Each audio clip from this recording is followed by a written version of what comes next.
Oh, there we go. That's the timer. Let's begin.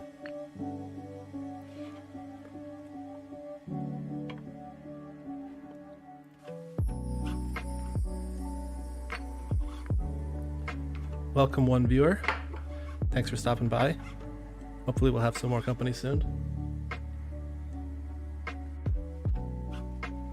Let's see if this thing runs now.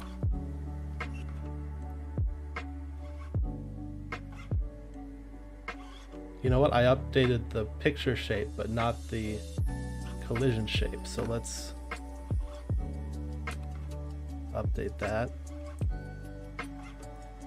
Sorry, I'm kind of jumping in here in the middle of this. What does this say? Says size changes to rigid body 2D in character or rigid modes will be overwritten by the physics engine when running. Change the size in children collision shapes instead.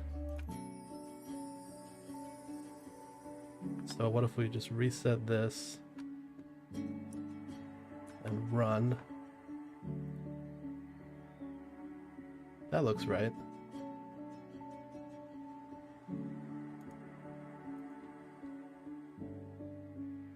Sprite collision shape. Let's make the collision shape be 0.1 and try it now.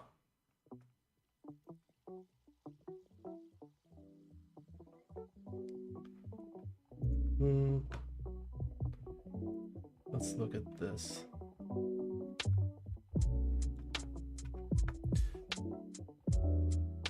Oh, the collision shape doesn't necessarily need to have the same numbers as the... Okay.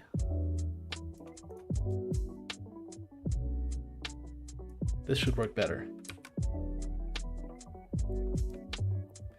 Yes, there we go. Except the big ball now is all wrong. Let's fix that. Sprite 2D.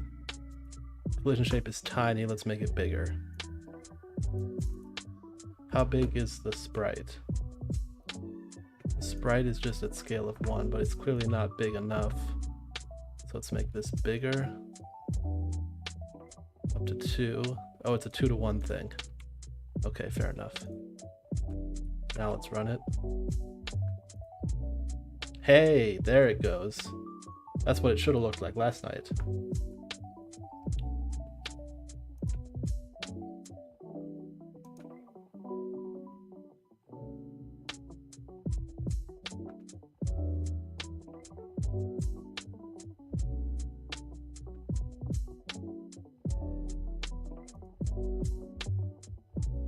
Now, is it printing out my dictionary of stuffs? It is.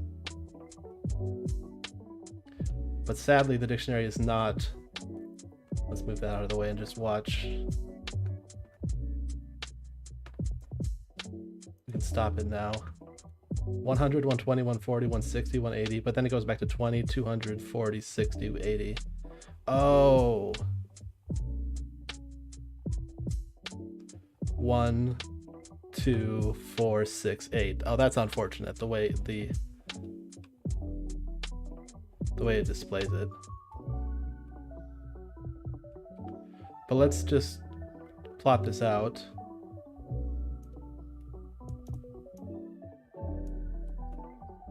You know, if nothing else, I can do this in a Google Sheet. Let me pull this off screen for a second just to make sure I don't dox anything.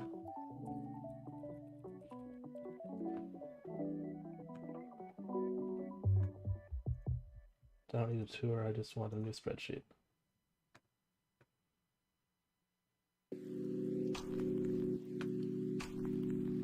All right, I'm comfortable with this.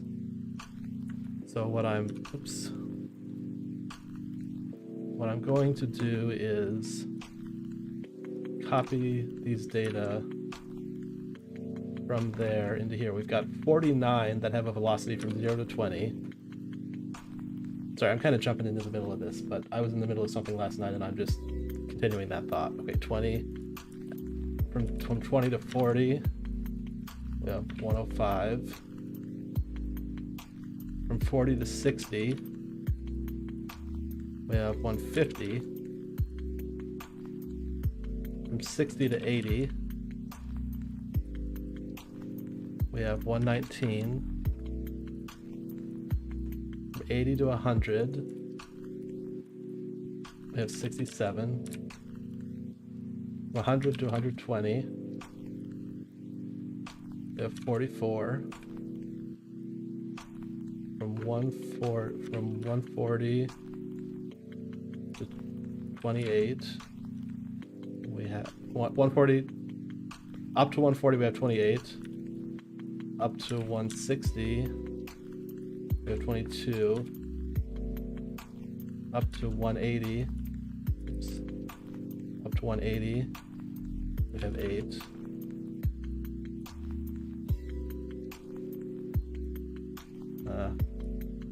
Oh, that was left justified. I was trying to make it dark mode. And 200, we have 4. Now if I plot this, how do I plot this?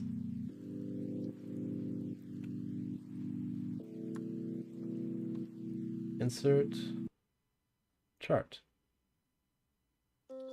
Look at that. Oh, that's beautiful. Look at that jump and then that exponential decay. That is exactly what I thought this would look like.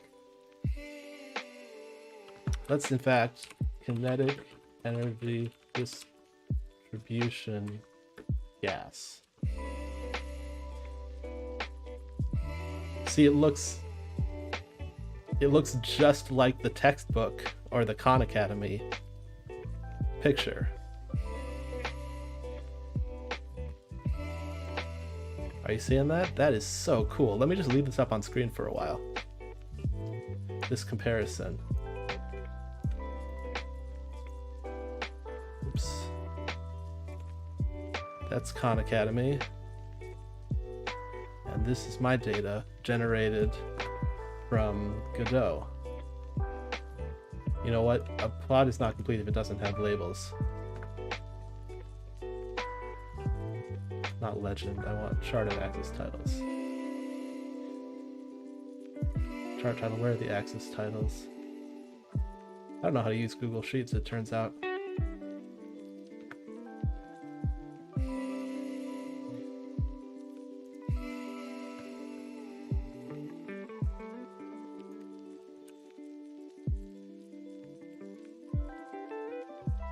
Chart title, horizontal axis title. There we go. Velocity and vertical axis is number of balls.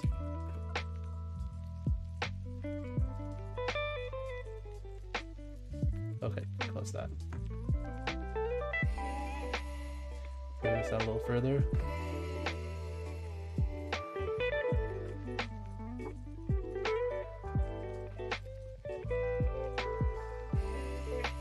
What if I gave each ball a color according to its velocity? That'd be kind of neat. I don't know how to do that.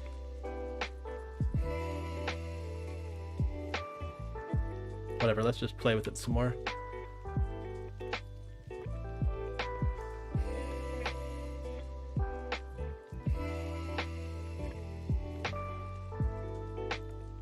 Look at him go. And look at the big one wandering around.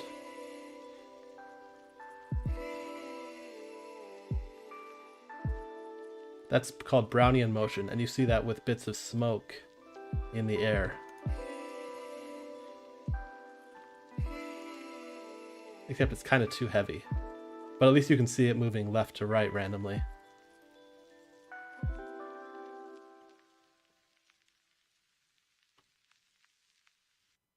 This is so cool.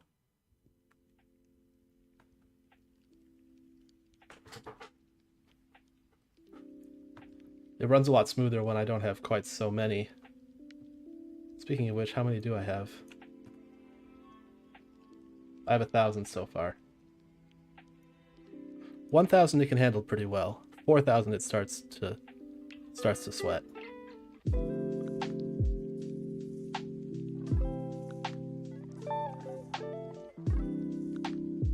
I'm honestly just watching this thing go. Notice how every once in a while one kind of bubbles up. That was a good one. In fact, I think what I can do. Oh, I can't. It won't dynamically resize. Not very well, anyway.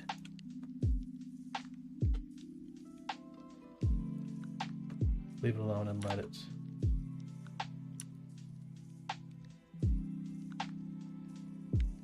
Oh, it's like a wave dynamic from side to side. That's interesting. In fact, let's try something like that again, but start it over.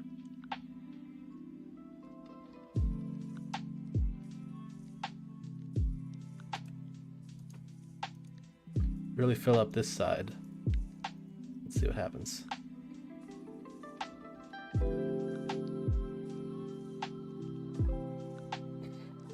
Cool. Notice how the big one got pushed way to the left. Oops, I lost some off the side there. What happens if I overfill it? It moves to the left pretty quickly.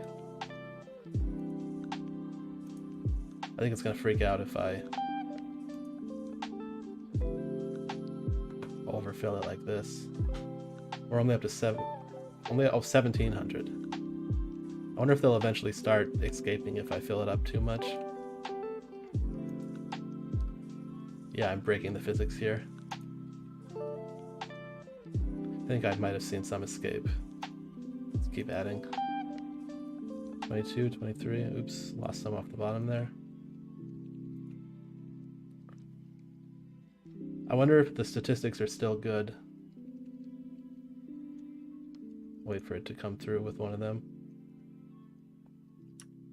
If it's going to.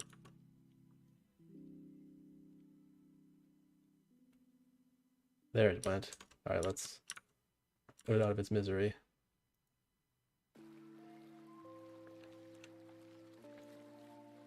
Wonder if I can copy this conveniently into Google Sheets.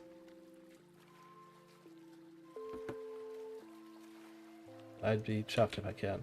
It just did it this way. What more do you expect? 100, 110.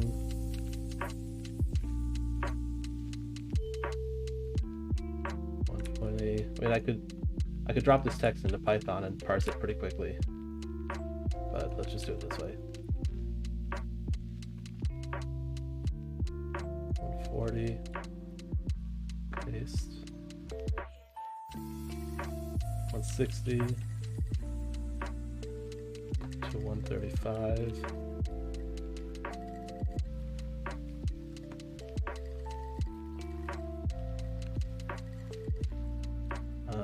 Going back to this. 180 to 155. I should copy paste it all. I shouldn't try to type it.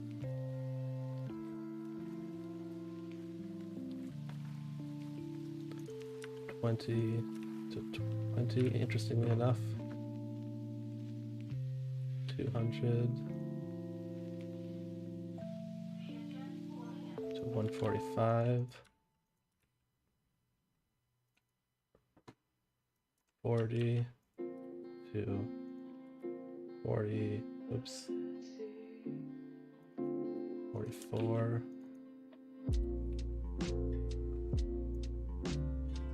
60 to 69.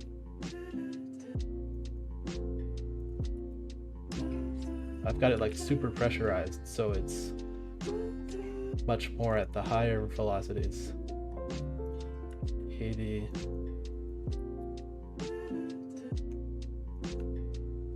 91. I'll just type it, it's easier.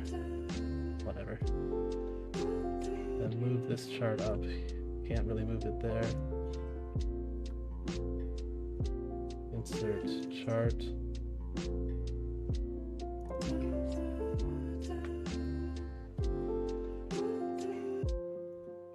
What is up with this? Oh, they're all out of order. Can I call it a scatter plot?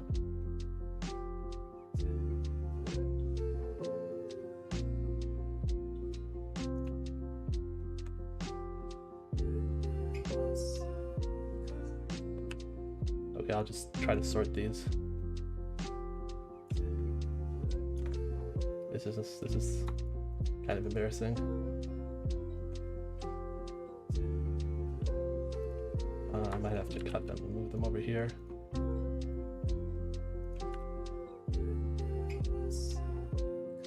Sort sheet A to Z. Now is this one going to look better? Oh, that's so interesting. Except now this one's out of order, so go figure.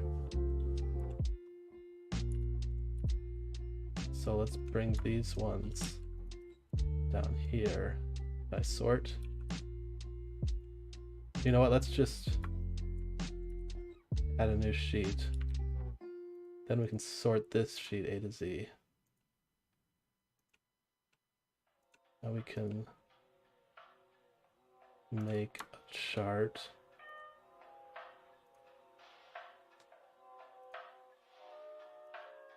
And now we can jump back and forth between them easily enough.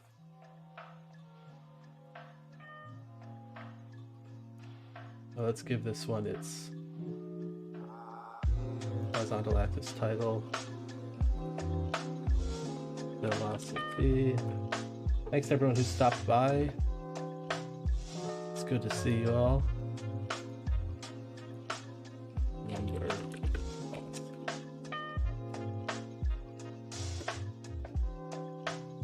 So, sheet 1 looks nice and realistic. Sheet 2, when they're overloaded, they're distributed at the higher velocities more. You know, some of the problem is ones that had fallen out completely. That might be part of the, that might be throwing off the results a little bit. I didn't think about that. Because presumably they would just accelerate forever. Though there might be a terminal velocity because of unimagined atmosphere.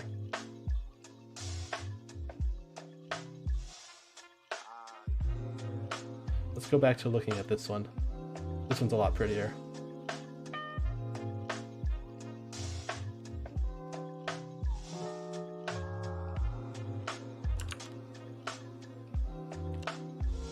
What I want is to be able to see this plot frame by frame, or at least like every couple of frames, you know, second by second. Wonder how it would look different if I had a exponential moving average of velocities instead of just point values, like not point, but like at one point in time the velocities. So let's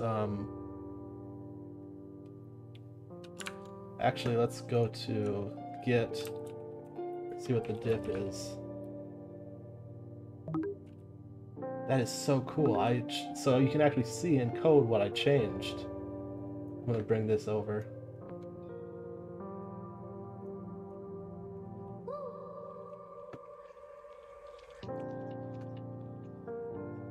So we had node ball scale vector 2.7.7. That got taken out. Presumably it got just set to the default, which is 1.1. And then we have node name sprite, type sprite, parent equals dot.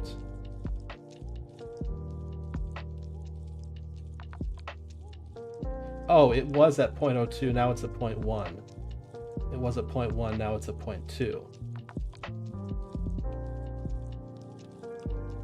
And I gave it a position of not quite 0, which is kind of funny. And then the big ball got given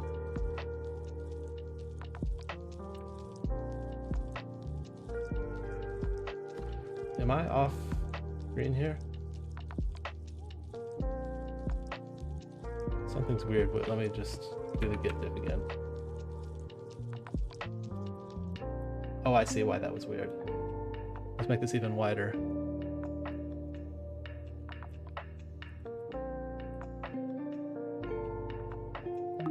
Right, I commented out the pool vector to array thing because that wasn't working at all.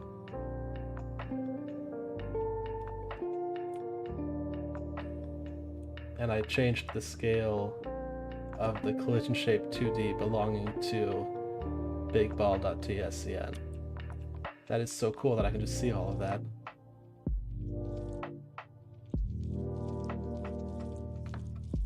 What am I seeing here? Oh, that's just the decoration on the walls.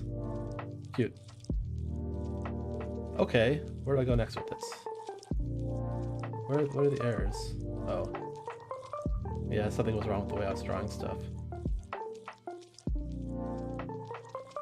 I think what I'm going to do next is... Or maybe I'll just go back to the tutorial for now.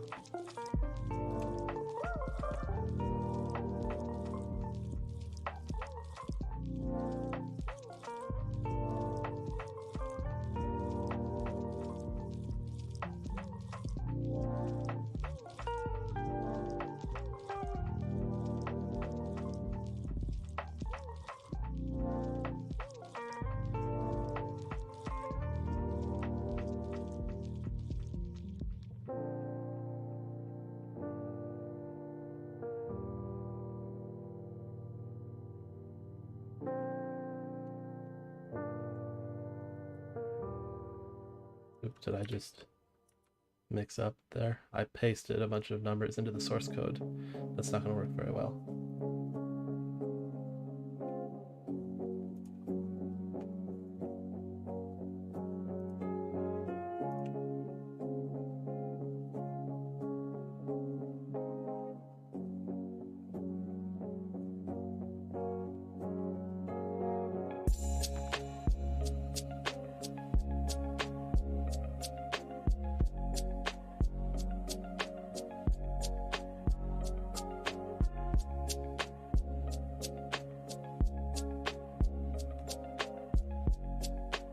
If you look down here, you can see it's outputting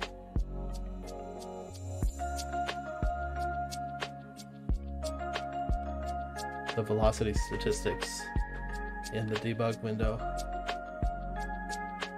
Debugger 15, what is going on here?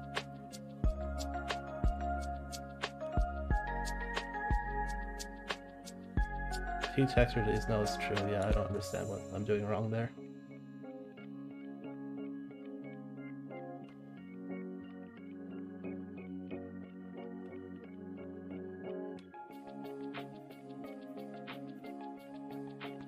I'm just going to watch the big well migrate for a while.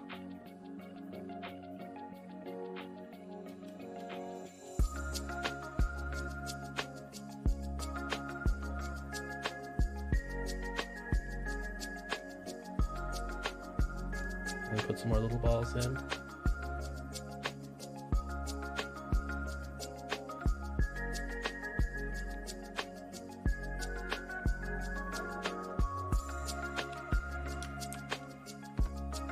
Let's start it again. Is it going to be different velocities whether I drop them at the top, at the bottom versus the top? Although they're exploding over each other, so I should decrease the number that come out. Let's make it just 20 per click, since they're so much smaller now.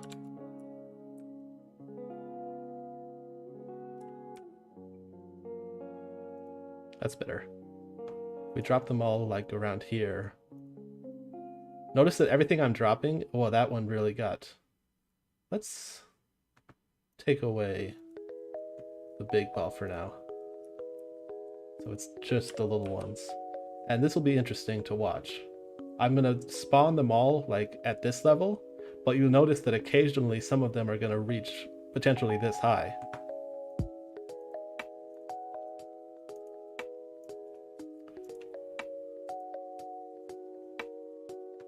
This is kind of underwhelming.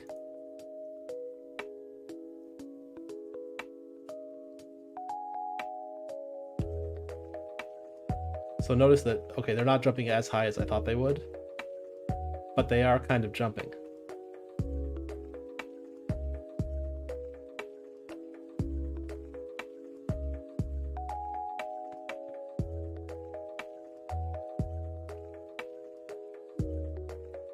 I'm going to try coloring, giving them a velocity. So let's...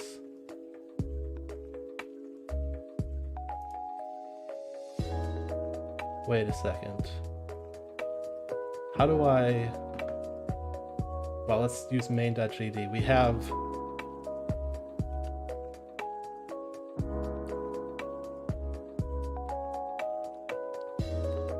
Why am I exporting a packed scene variable ball? If I hide that, will that cause problems? Oh, I need to... I must have done that. They must have put that there in the tutorial.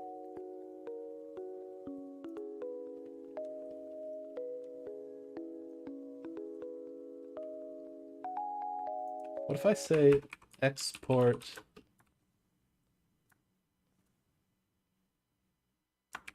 line 2D var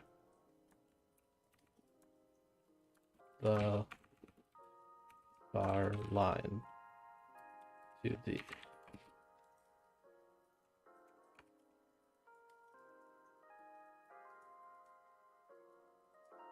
The export hint isn't a resource type.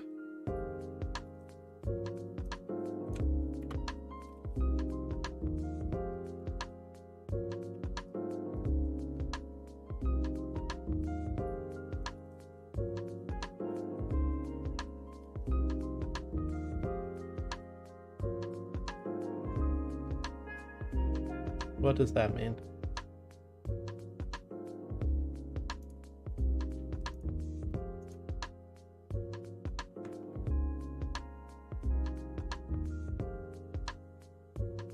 You know what, let's open up this tutorial thing.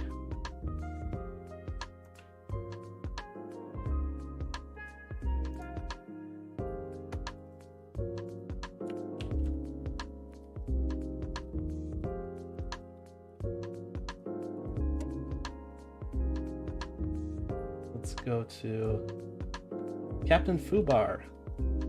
Hi there, Captain Fubar. Thanks for the chat. Nice to see you. I like the name. Hey, what was that? Captain Fubar coming in with the follow. Thanks. What is your project about? Let me tell you and show you. So I started from the Godot tutorial, which is just here, and it sets you up with balls that bounce around. And I thought to myself, what if I put a whole bunch of balls in this and make them really tiny? Yeah, new to Godot for sure.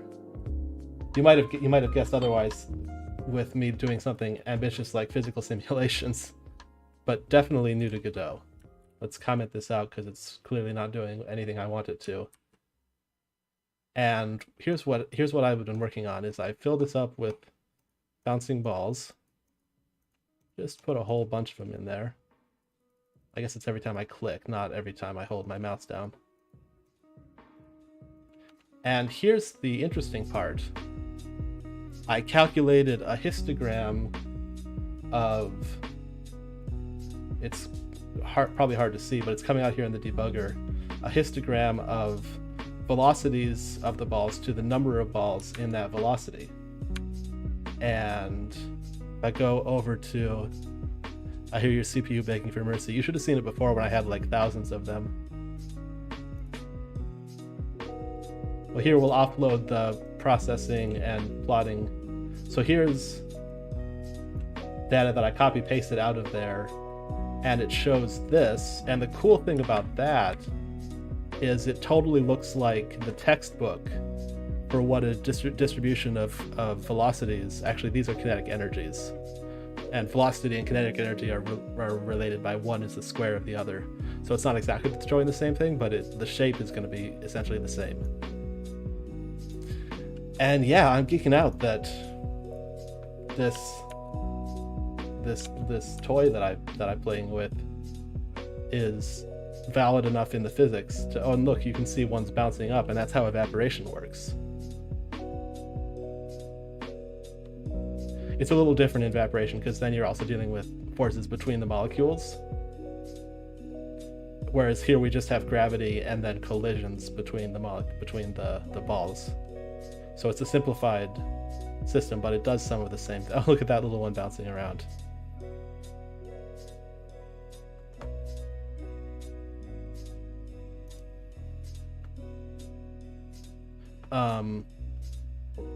So what I'd like to do is, instead of doing this lame thing where I print out the stats and copy paste it into Google Sheets and make a plot. I want to just take these numbers and define a line in Godot to plot that distribution. But I am pretty clueless about how to stitch together code and things that you see on the screen. So I'm going to save this, quit to project list, open project manager, yes, import workspace, Godot, and from there, Captain Foobar says every canvas item from which Node 2D extends from has the draw method. Look into canvas item manual to see all options. Yes, yesterday it was going over my head, but maybe today I'll figure it out.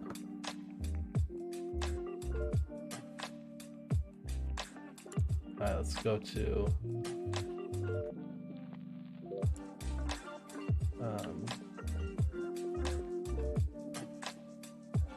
and this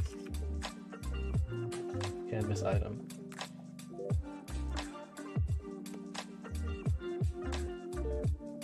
Oh, this is interesting. It highlights it for me. Inherits node object, inherited by control node 2D, base class of anything 2D.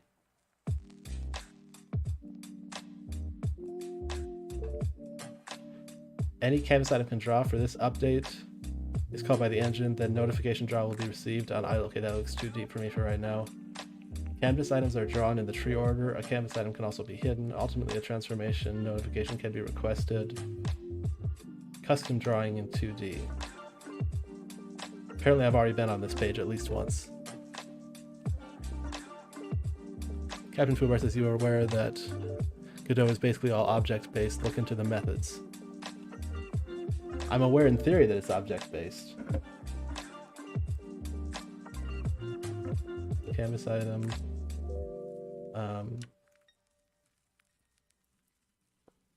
Methods. Draw line.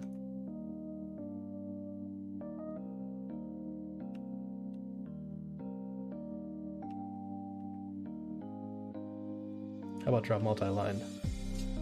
Draws multiple disconnected lines with a universal color. When drawing large amounts of lines, it's faster than using individual draw line calls. To draw interconnected lines, use draw polyline instead. Draw interconnected line segments. Draws interconnected line segments with uniform color and width and optional anti-aliasing. When drawing a large amount of lines, this is faster than using individual draw lines. To draw disconnected lines, notice how it works. Built-in anti-aliasing will not look around for translucent polygons. It may not work on certain platforms. As a workaround, install the blah blah blah. This looks like what I was trying to get into last time, but I don't see how to pull it together. So let's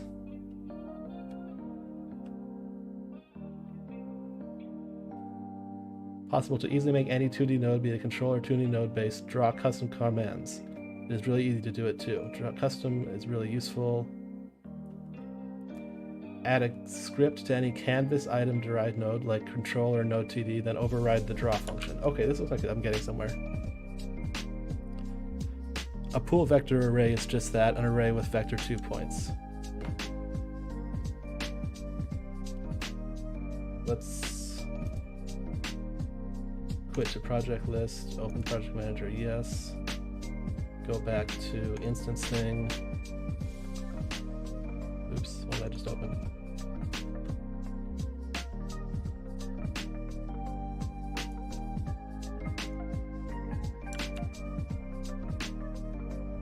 I can probably move this thing.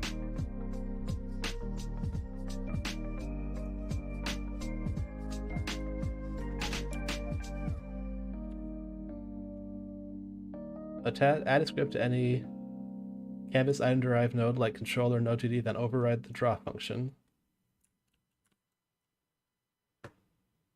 Looks like I have a script already, and I was trying to put some things here. Let's just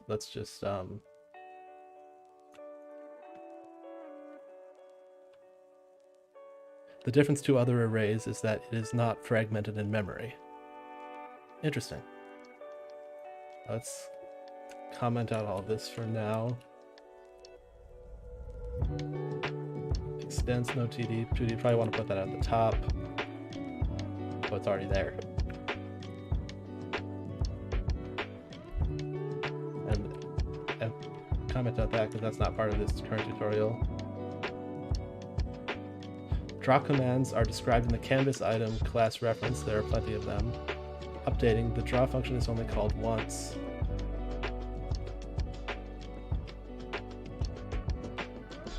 Here's the one that I was trying to do. But let's. So basically, you just need to define a new pool vector to array, look into the document, and add points to it to draw a line. I'm sure that's what I was trying to do last night, but I was a little tired by the time I got it, and pass it to the draw line method. I think it's draw multi-line. Or pool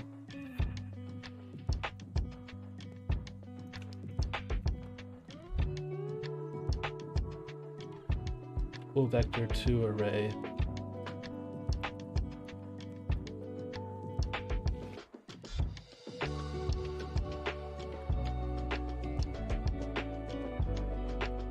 My pool equals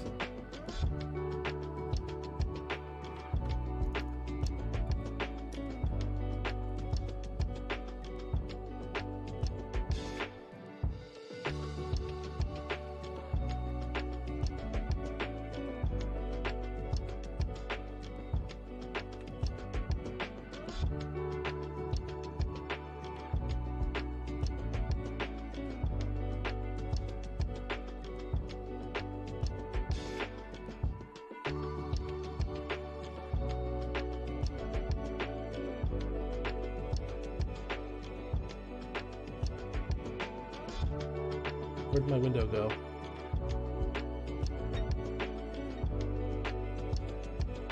There it is.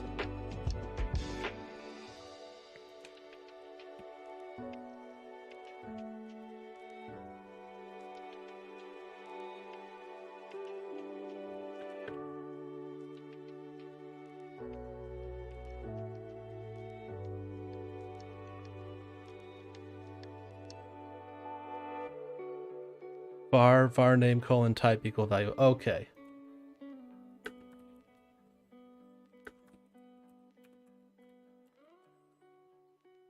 I mean, it would have inferred it, but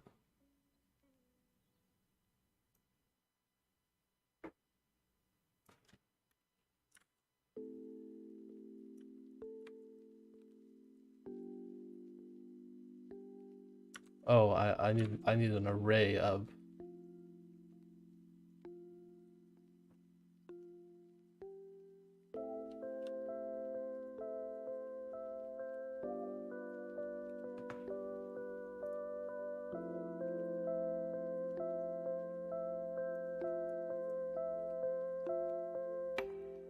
Let me copy this code in here. I feel like I'm being slow to get this.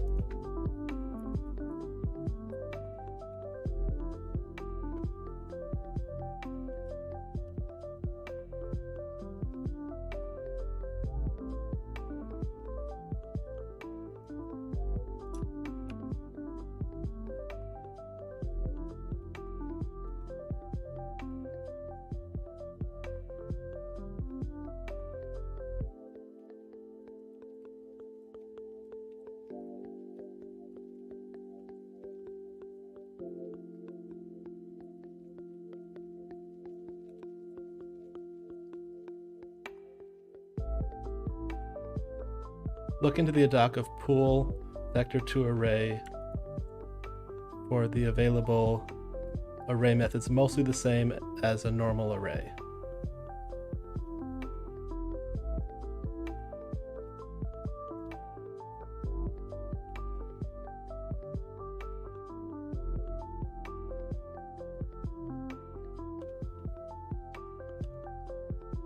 Append. Sure, we can use append.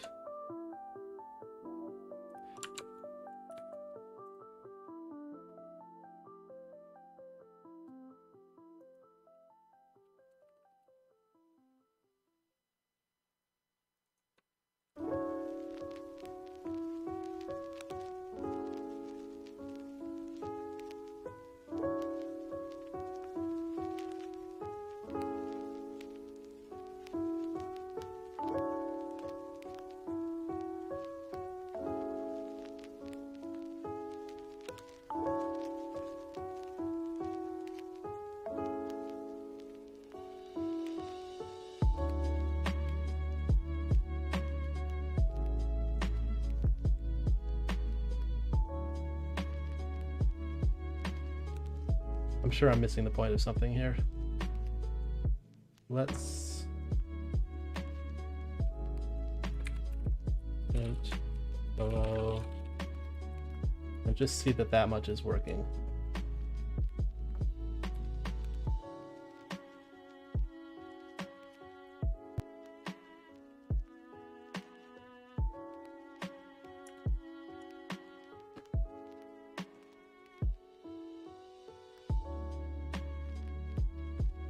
Only thing left is calling update in the process method to update the draw call.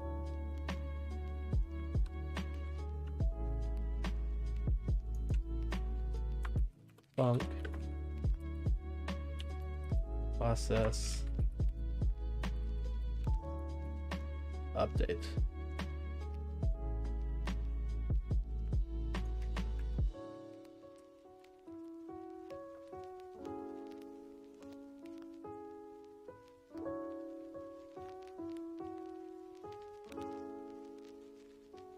I don't think I want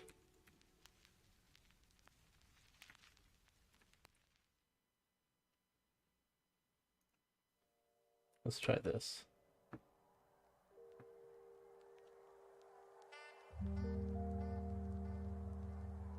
Void process of float. Oh, I guess maybe we need a delta here.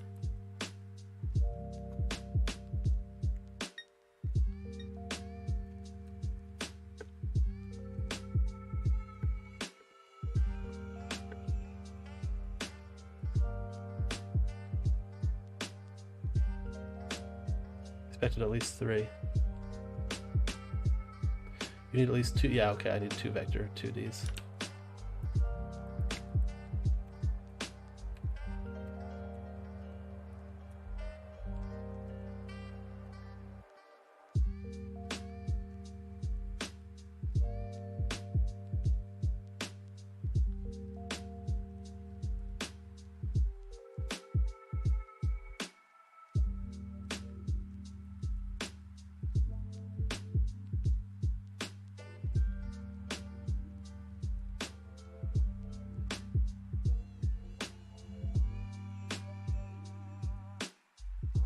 Hey, I got something.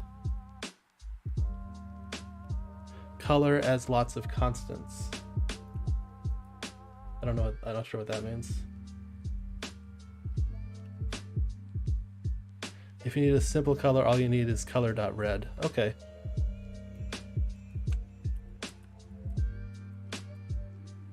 Now, how do I stitch this dictionary that I have in process of main? Pardon the spaghetti code,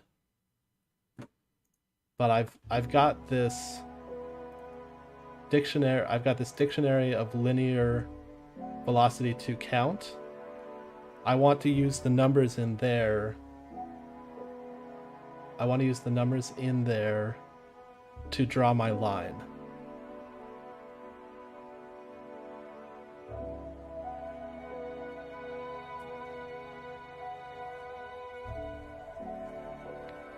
So how do I stitch together a variable that I have in a function in main.gd and connect it to what type of lines do you want to draw? I want to draw a line that follows this path.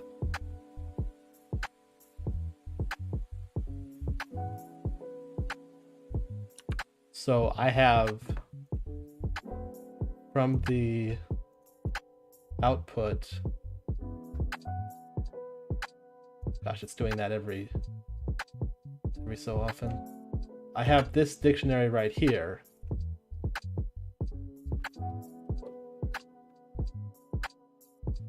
The curve function. Okay, curve might be better than. What data is that? That is a dictionary where the keys are a bin in a histogram, so velocity from 80 to 100, and the keys are, the values are the number of balls that have that given, that have a velocity in that range, and that is available here. It's defined here and it's populated through this code in main.gd, which is inside of the process function.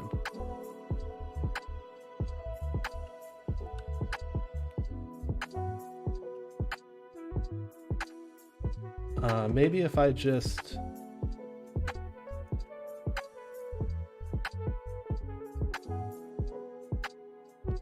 if I go back to this example, I think I actually have an example that will show me what I need to do.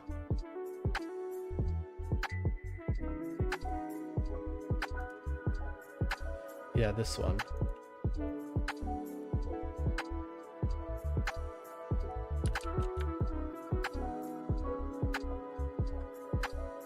So we're gonna copy and paste in this stuff, not Control B. I don't want to run it right now.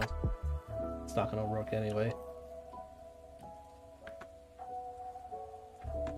Close the debugger, I know.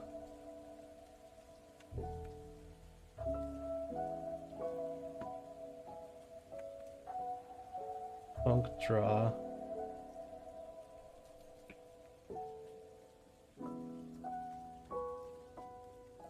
Ah. Wrong button. So currently, this thing is here.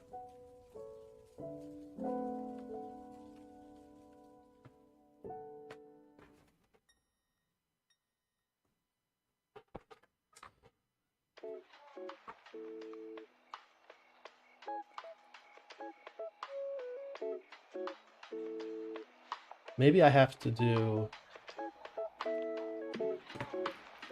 let's,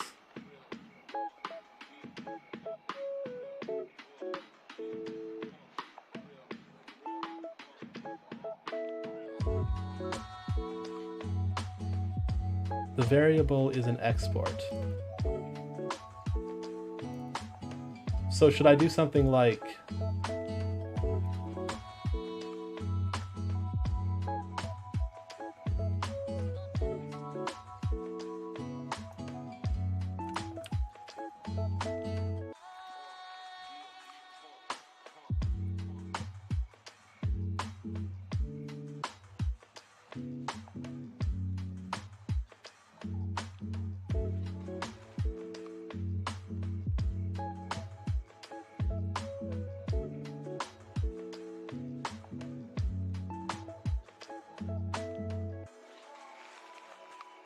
oops, don't need that one right now.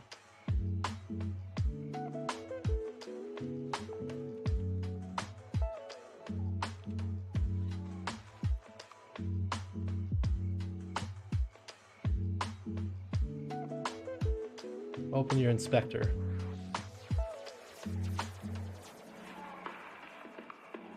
Just set the texture in the inspector. Open your inspector.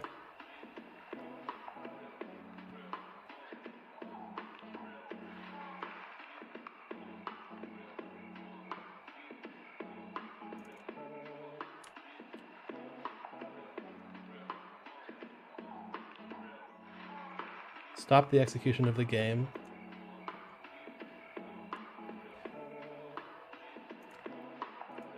Inspector.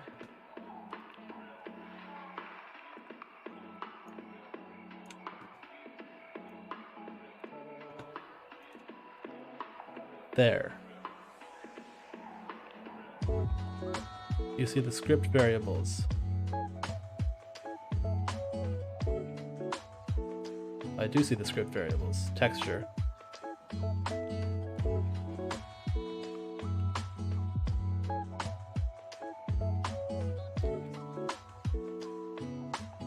Just drag and drop a texture in there. You can use the icon.png.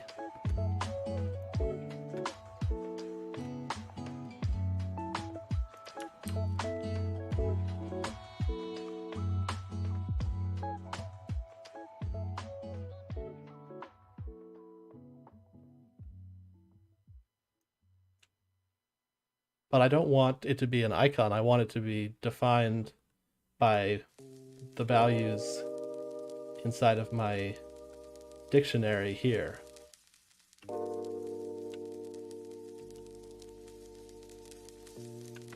maybe I need to say texture, like that.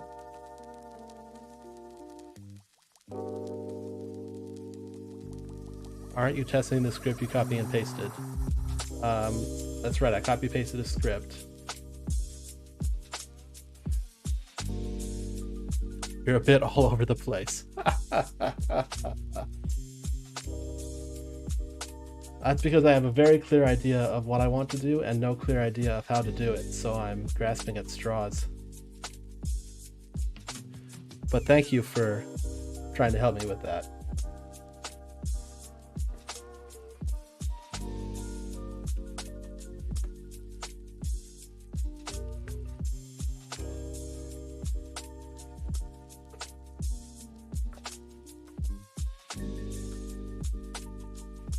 So the script that I copy pasted, what is it supposed to do?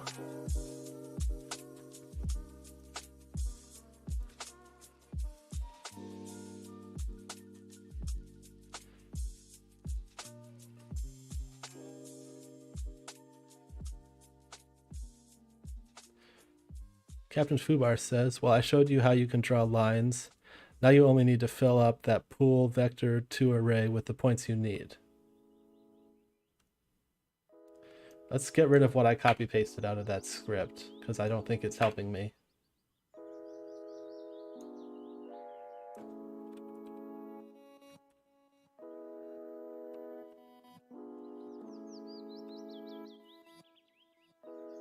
Let me be specific about the question I'm trying to ask.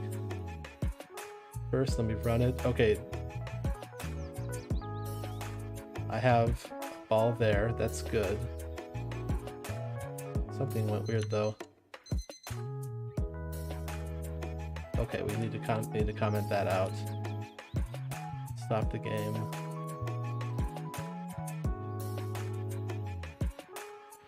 First you have to draw your Cartesian axis. I guess that's a good idea. That seemed like a boring thing that I could add in later, but that actually could be useful to do. So let's start at 0, 0.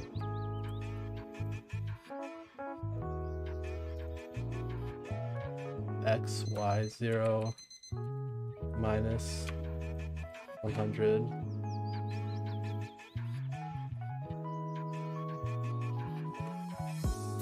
See if that draws my XY axis. What? Did I not save it? Oh. Huh.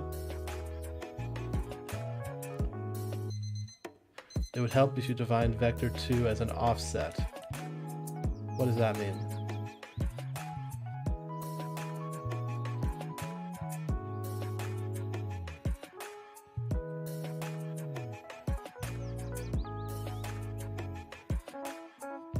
Why is it like that?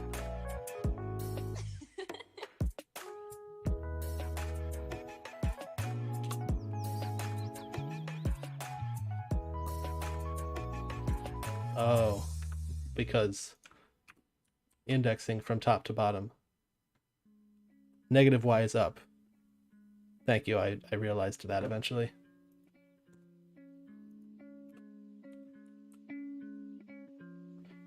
Oops. I'm not used to thinking in X and Y, apparently.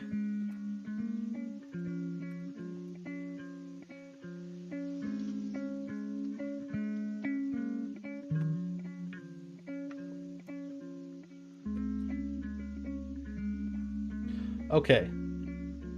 So there I have my X and Y axes.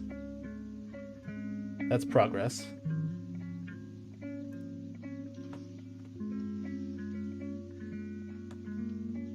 But now I have the data in main.gd,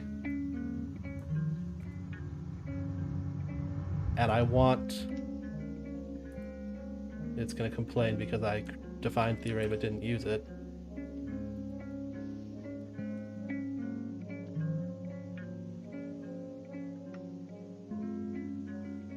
Anyway, for bin in bins,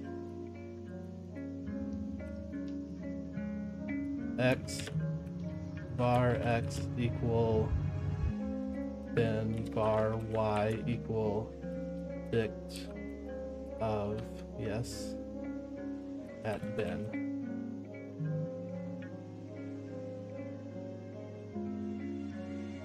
You can get a variable from its parent. All you need is get parent to get the parent node, in your case main. Get parent.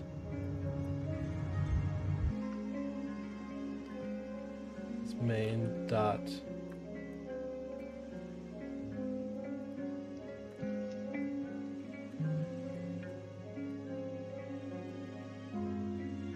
get child. Oh, okay.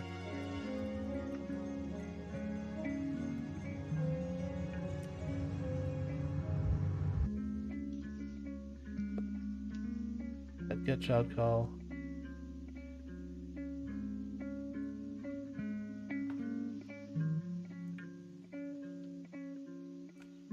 E.g. parent variable equal get parent dot variable name.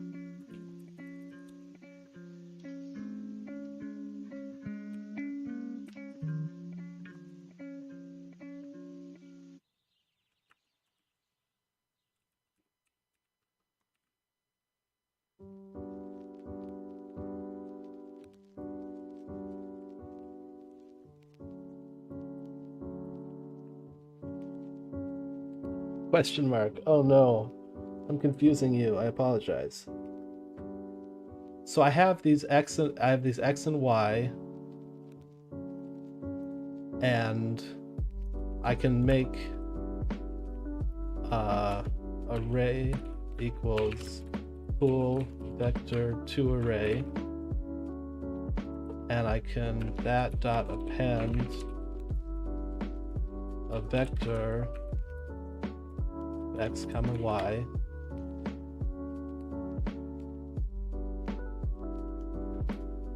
I thought it did have append.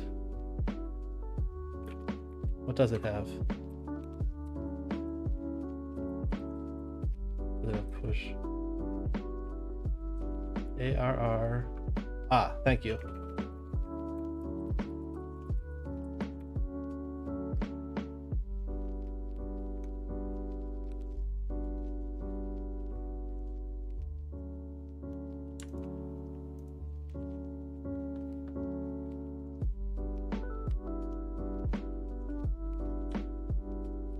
Vector 2.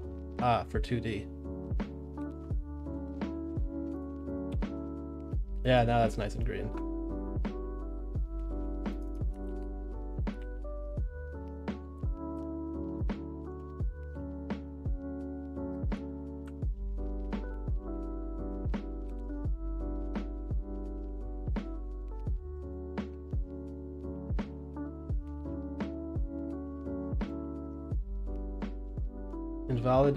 Invalid get index my node on base view part.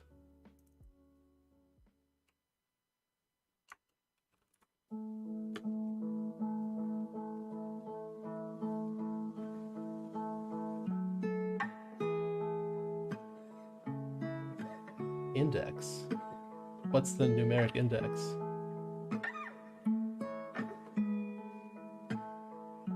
Why are you calling get parent in main? You said all you need is get parent to get the parent node. You can get a variable from its parent.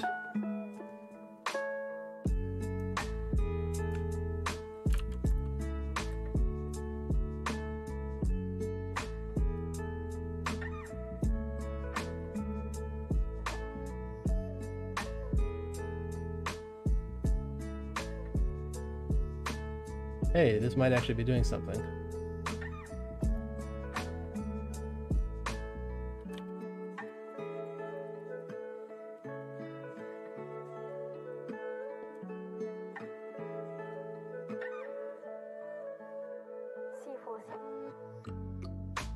Not quite.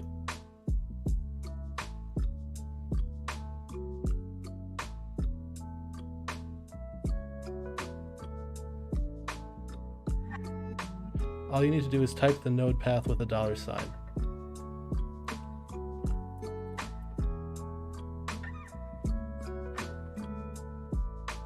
$ my node gives you the child node in main. Okay, I have the $. Oops. $.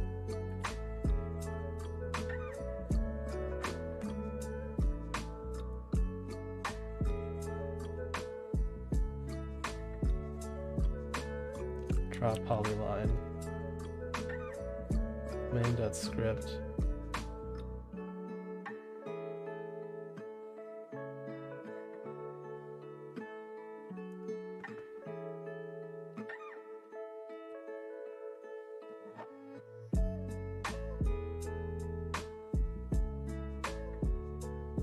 Message quote is a short form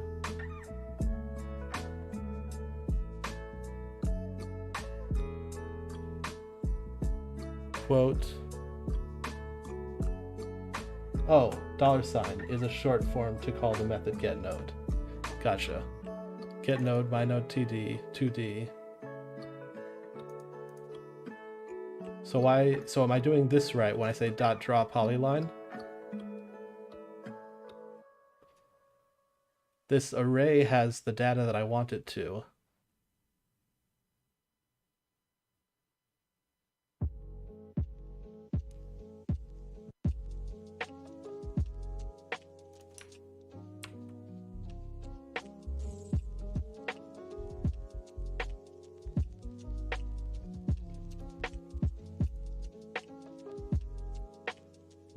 Hey, first time chat from Campbell. I apologize.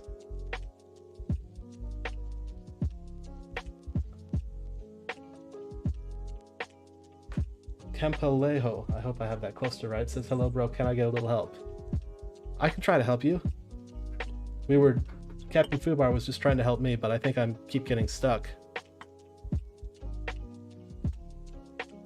You need to call that method in the draw method of my node.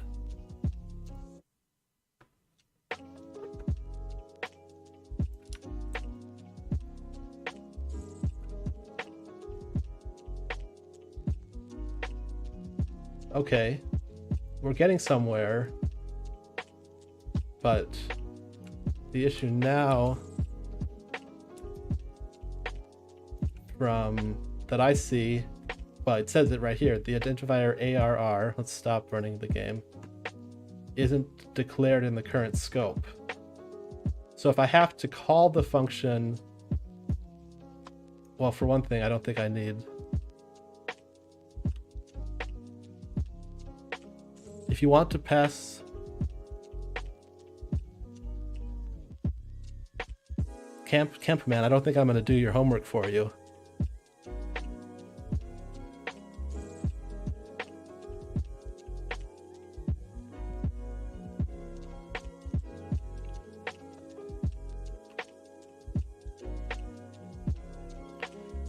Sorry, Camp, I'm not just going to do a random homework question on stream.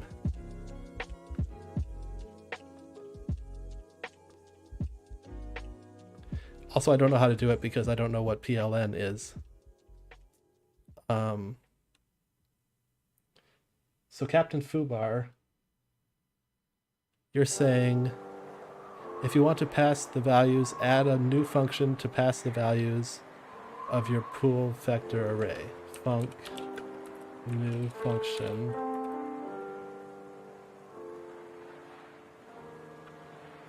My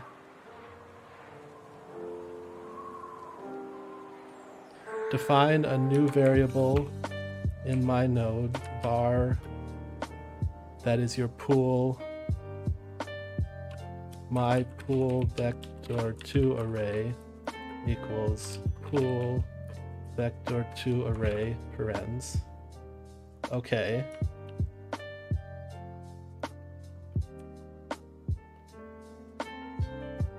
In the my node script. Yep, I'm in the my node script.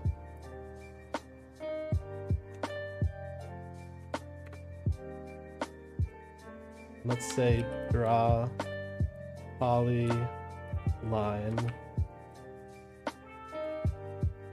my pool vector 2 array color white 1.0.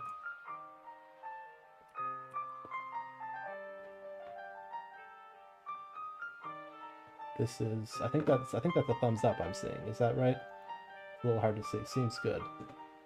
Okay. So far, so good.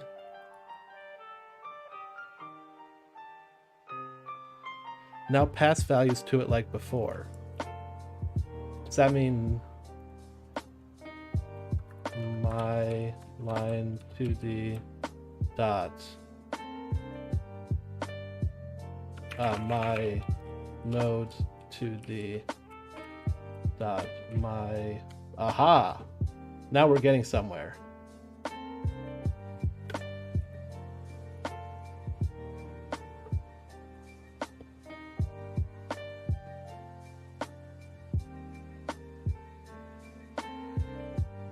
A-P-P-A-N-E-D, append.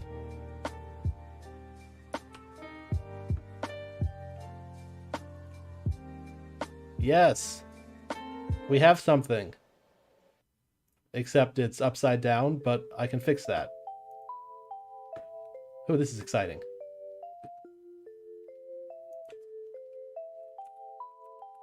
And let's make it 2 times. Minus that.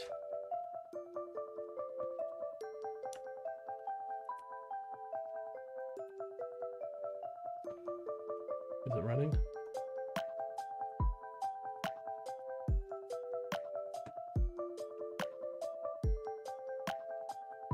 Captain Foobar says, would you like to learn the basics of how Godot works? Funny you asked that. I was learning the basics of how Godot works, and in the process of that, I came across this tutorial. I came across this moment in the tutorial where I said, hey, wouldn't it be cool if I could draw a line plotting the velocities of these things? And then I was off to the races trying to do that exciting thing and not trying very... Oh man, it's totally doing it.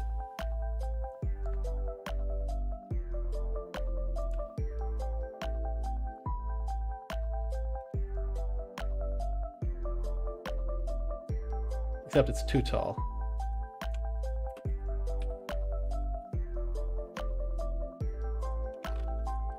Captain Foodbar points out, well, if you go on a wild tangent, you will get frustrated because you don't know how to implement it yet. That is, in fact, what happened to me. I will not deny that.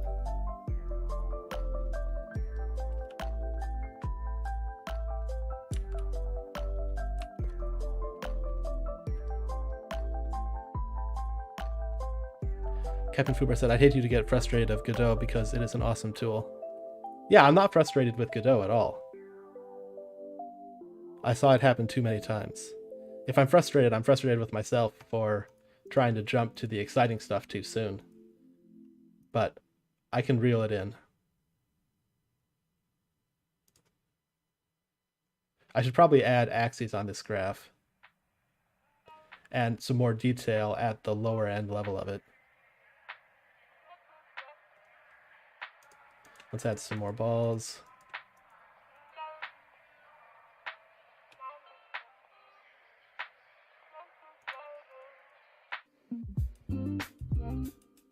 Surprisingly noisy. You can add all you like. The draw tool offers lots of options. Good to know.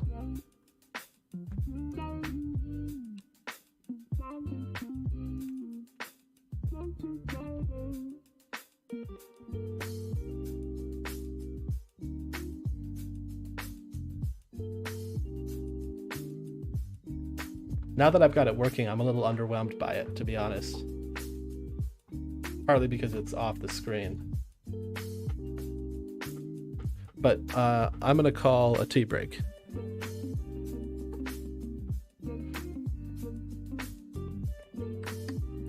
So let's go to this BRB screen.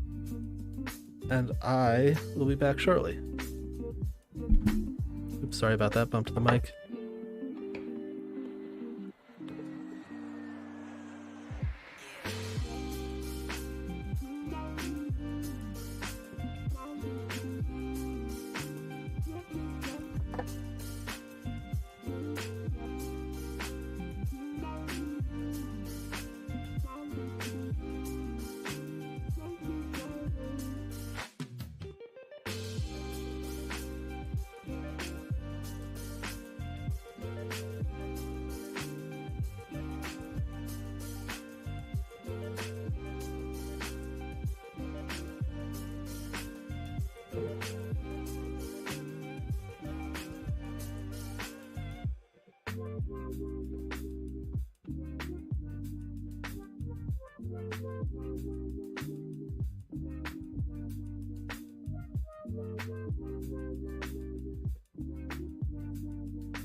Oh, there's the timer.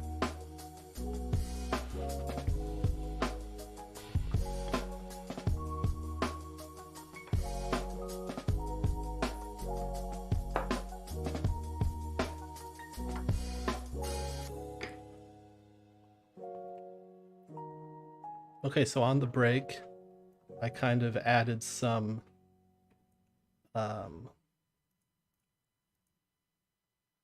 let's move this thing down slightly. Move tool. How can't I move it? Maybe I have to be selecting it. There we go. So now we have an x-axis and a y-axis.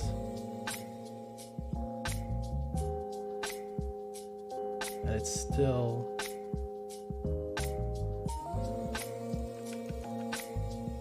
plotting it in a weird way. Avoids you picking any other node, says Captain Fubar. That's a good point. And I think that's a good thing.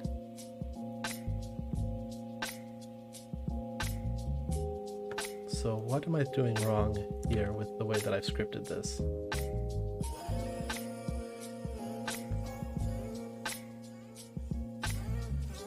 Oh.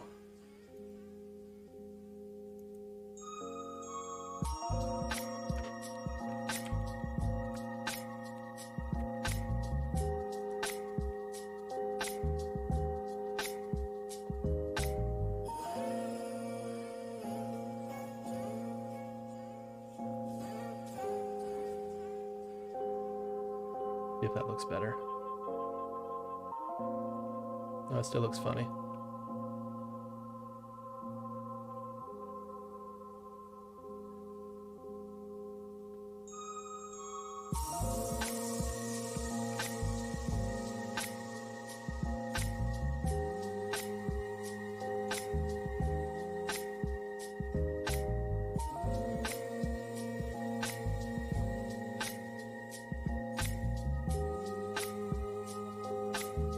It's not very impressive looking, I have to say right now. It's pretty noisy.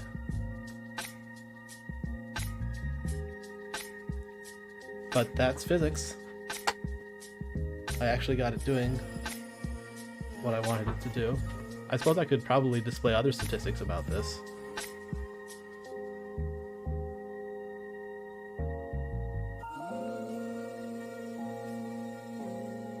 By the way, are you aware on how to read the docs from within the editor? Yes, although I may have forgotten as much. Like I can command click and it... all you need to do is control click those keywords inside the code. Right, that's true. Void append of vector2, vector2. Oh, command, you were on Apple. Yeah, command click.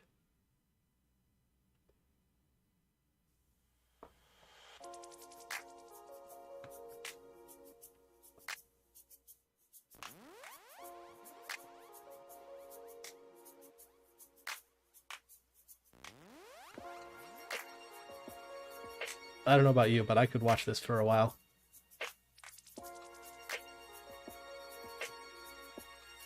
I wonder if it'll get more or less noisy if I add more.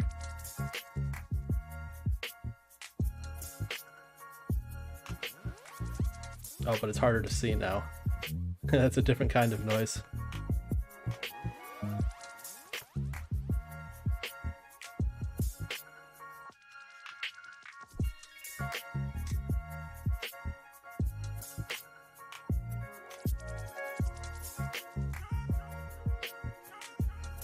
You know what, let's...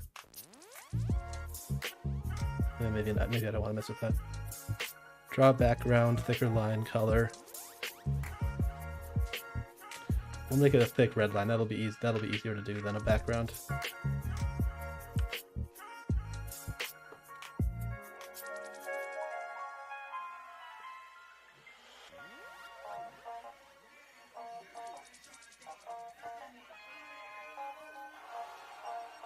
Also, is there an idea of moving things to the front? Probably just like this.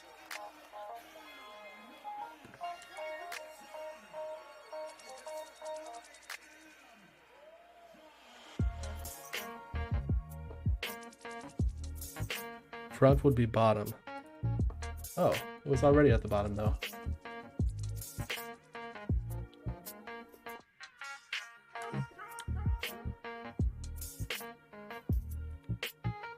There it goes.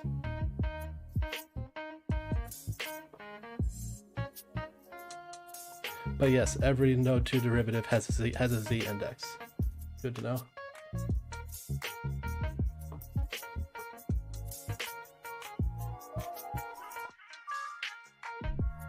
Select the node, go to the inspector, z index.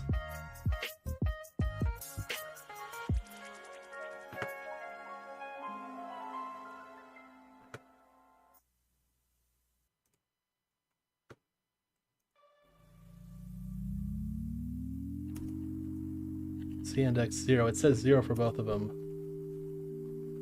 but it apparently matters where they. Does it matter where they are in the node list? The higher the value, the later the draw of that call at the top.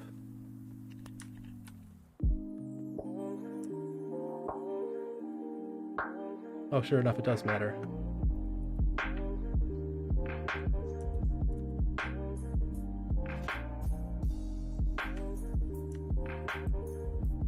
Yes, the hierarchy and the scene tree matters.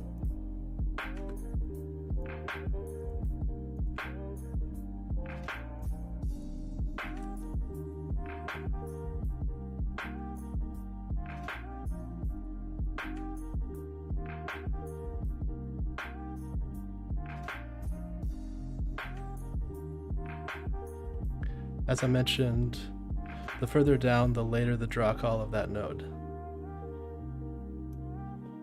Okay, but can z index overrule whether it's where it is in the node in the tree hierarchy? Yes.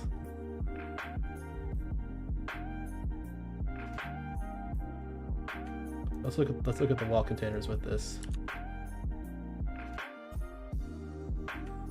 Z index reorders the hierarchy. Oh. So it seems to me you might not want to use Z index. Add a higher value to my node.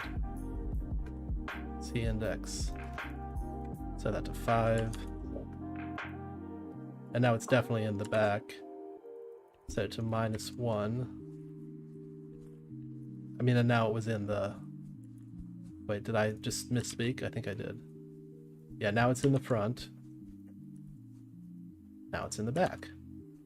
Just like that.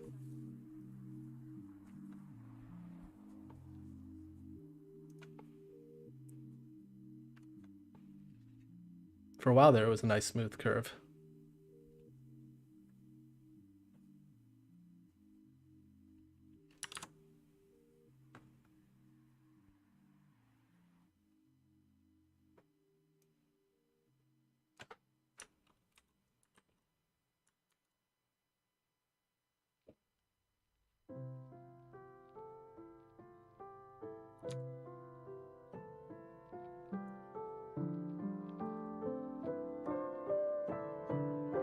I don't understand why it seems to be drawing a line from 0, 0 over to the first of these. That's a puzzle to me. What if I take this away, just to... maybe it'll reveal something that was suspect in the way I was thinking about this.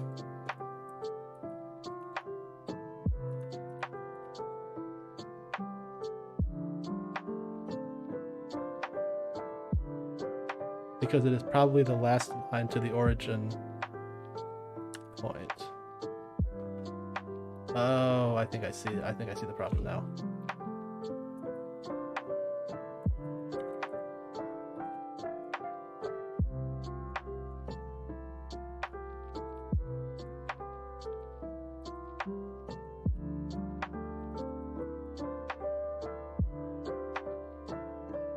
That's even worse.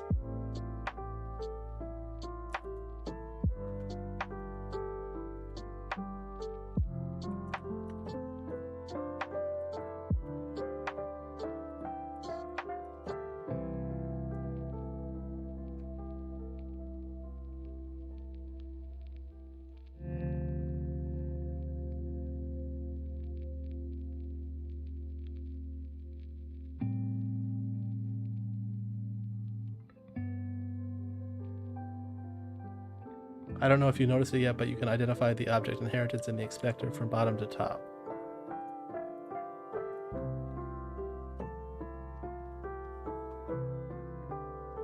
Oh, node, canvas item, node 2D, collision object 2D, static body 2D. And meanwhile, my line 2D, node, canvas item, node 2D, line 2D. That's useful.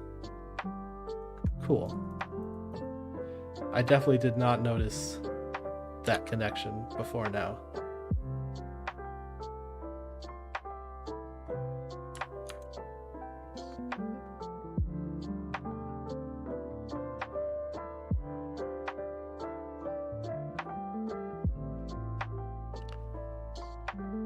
And all starts with the first called object.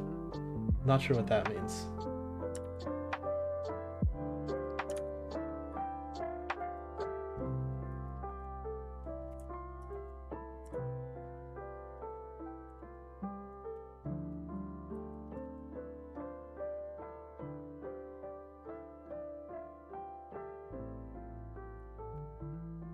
The first class from where it inherits. Oh yeah, and it all starts from the first class, which is called object. Gotcha. Yeah, that makes sense. Oh, I scaled it by 1.5. Yes. So 300 is where this should be.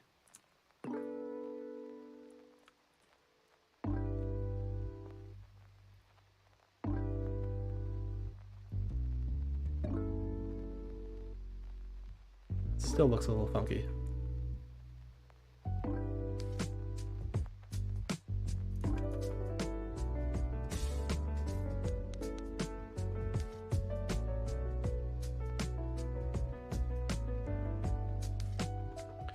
We have Godot Engine, classes, stable class object. Why can't I copy paste over here?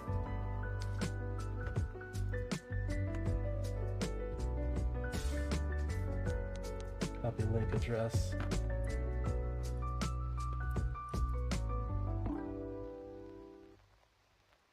Inherited by a whole bunch of things.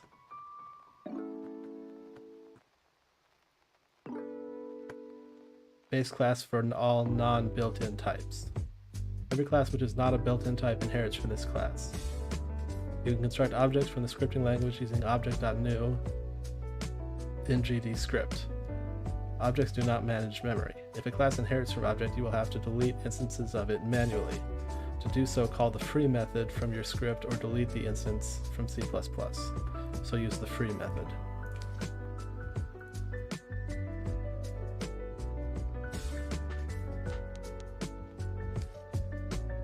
Some classes that extend object add memory management. Objects export properties.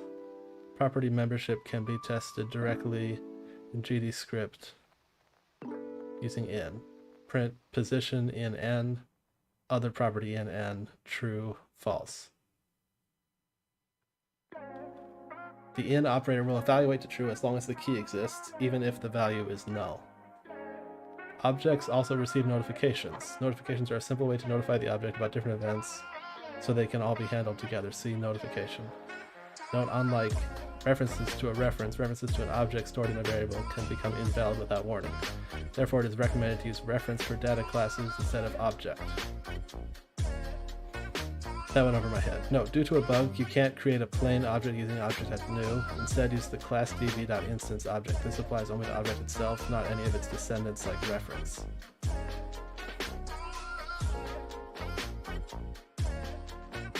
Tutorials.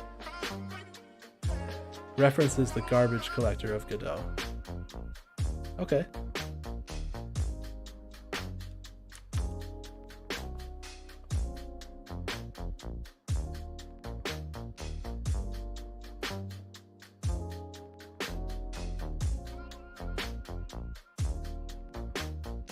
It manages the reference count. Okay.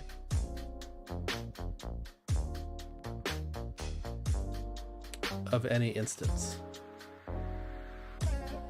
I'm not sure what you mean by the reference count of an instance.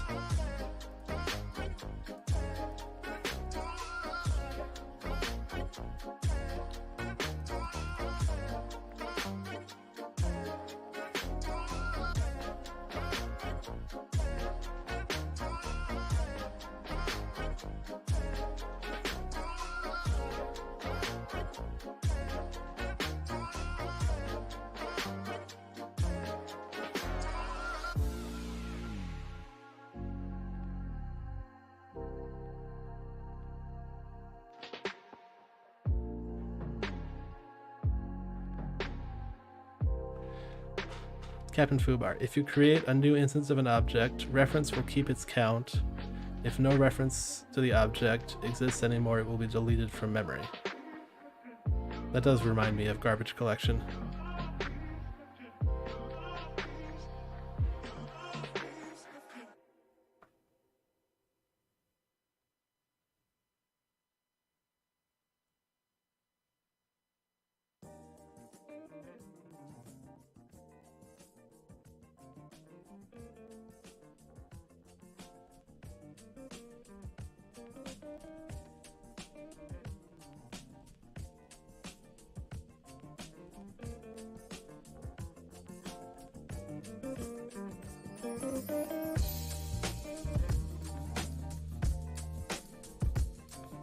Pardon me while I just kind of zone out and watch the graph fly.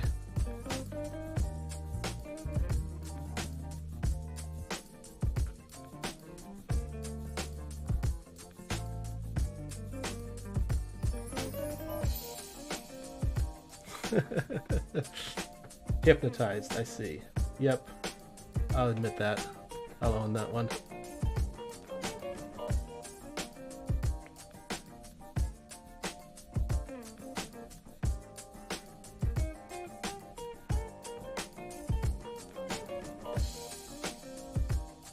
I've got the music, I've got the little balls bouncing around. I've got the plot that is the shape it's supposed to be, even if it's a little noisy.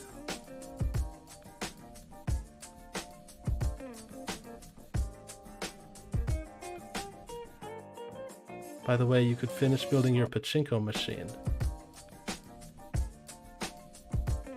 What is a pachinko machine?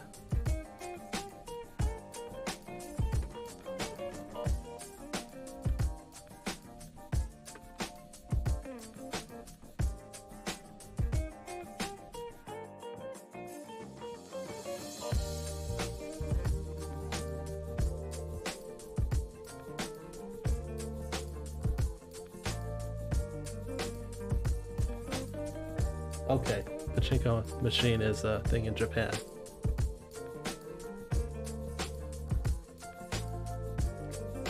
I see the resemblance now. That one really jumped up high.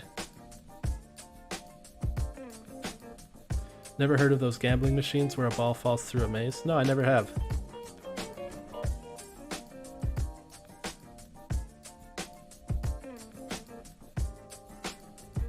Although legally, I think someone would tell you it's not a gambling machine because gambling is illegal in Japan.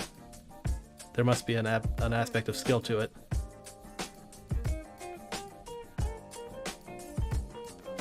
Of course, it's actually gambling, but there goes that one. I don't know how well you can see this on the stream, by the way.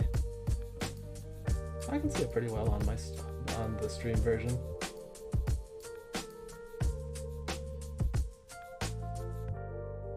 The goal is that it falls in certain slots. Okay.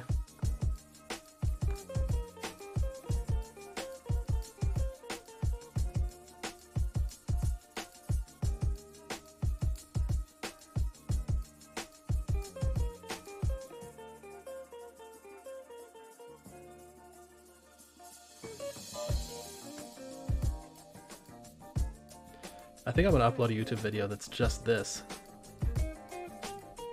If I like staring at it, maybe someone else will. Although there's probably some degree of IKEA effect happening here. I like it because I built it.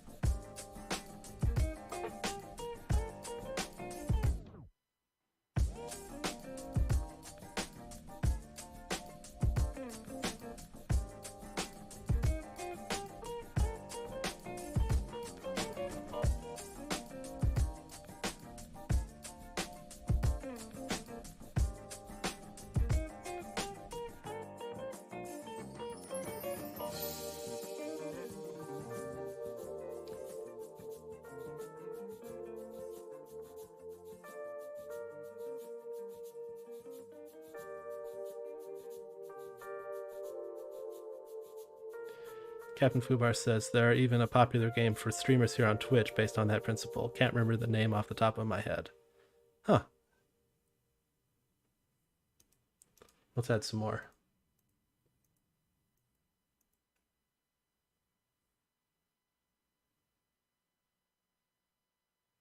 The balls are represented by the chart. I'm not sure what you mean by that.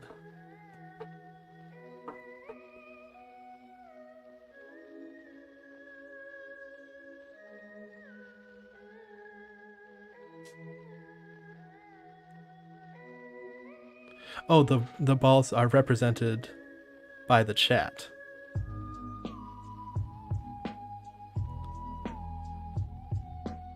Chat, not chart. Gotcha.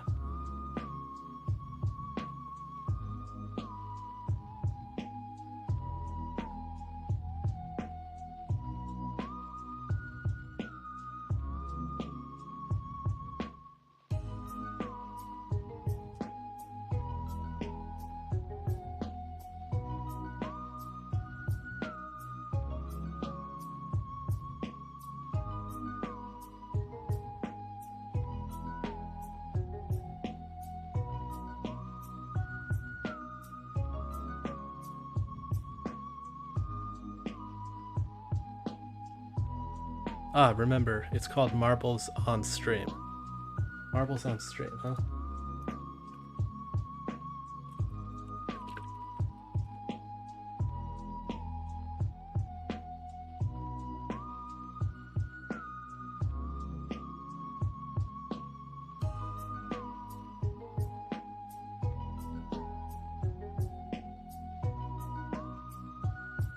Marbles on Stream, okay.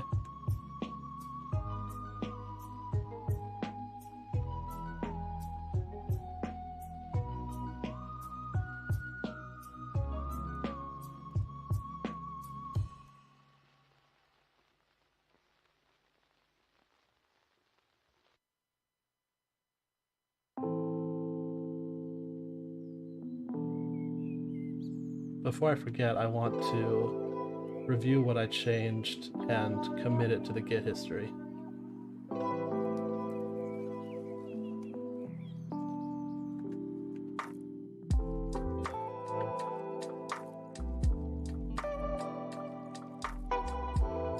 Alright, I already had added some scale stuff. That was earlier.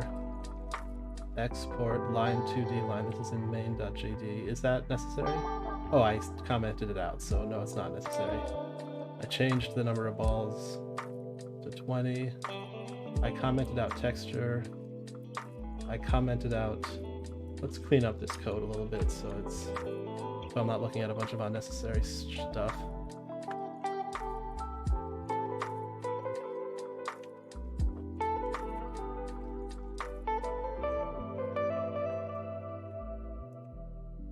Actually, maybe I do want to commit it just how it is, because some of those notes might come in handy later.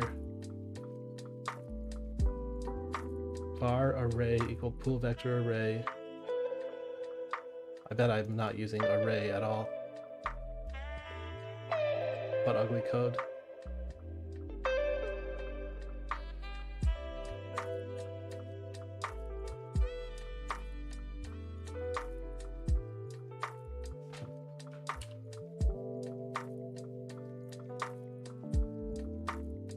Took away the big ball, okay. My node 2D, func draw, adding a bunch of stuff. A bunch of commented stuff that I'm eventually gonna get rid of. Git status dash u status git commit add plot of ball velocity histogram. Push that. Now let's clean things up a bit.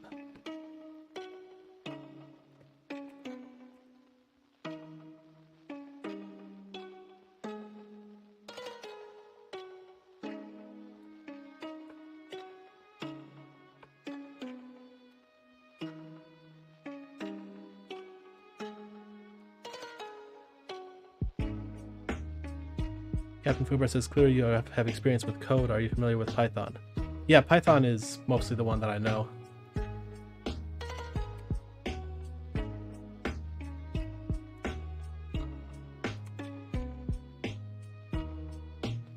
Right, I was gonna change the binning here. Can't believe I'm typing this out by hand, but so be it. That's why GD script comes so easy to. Yeah, I've heard that GD script and Python are like buddy-buddy.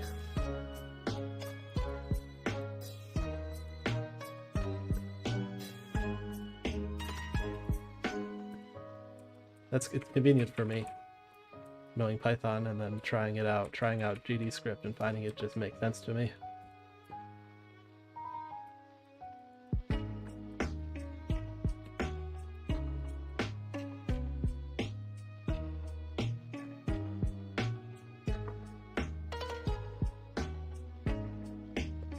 Not sure why that passes there. We can comment out this print.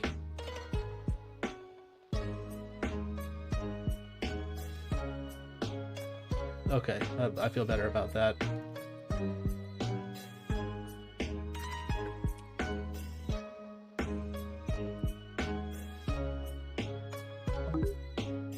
Okay, we can do the same thing with my node 2D.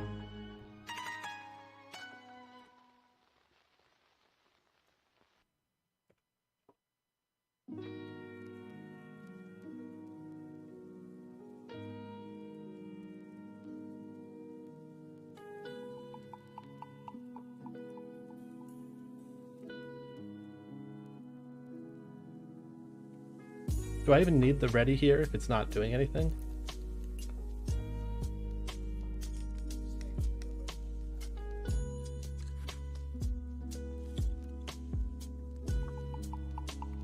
Not needed. Okay, I'll get rid of it.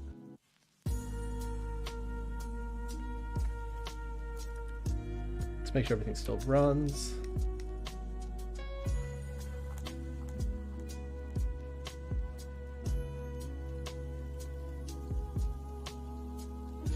Interesting, it's even noisier.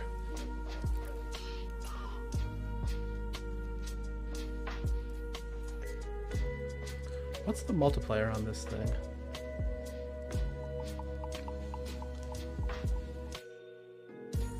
Oh, X is not like this 2. X is not scaled at all. Interesting.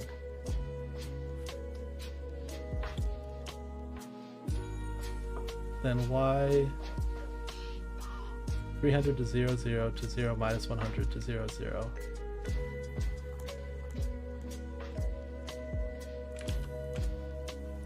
What if I go to 200 here? 200 here. Clearly I don't quite understand how this is coming through.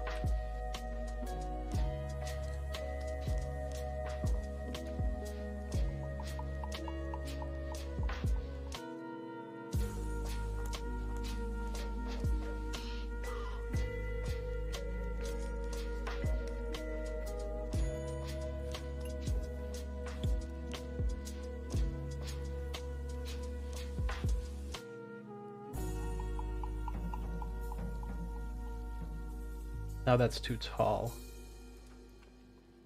We'll just take it,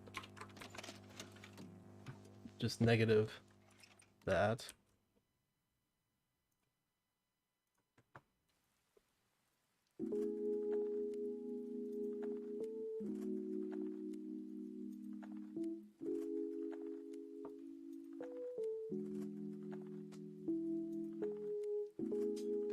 Kevin Fuber says, as you have learned with this little exercise, Godot not only a game engine, but it's very capable for app development too, especially for visualizing data.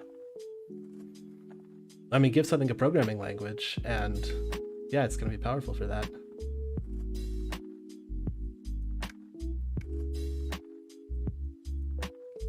One of them jumped.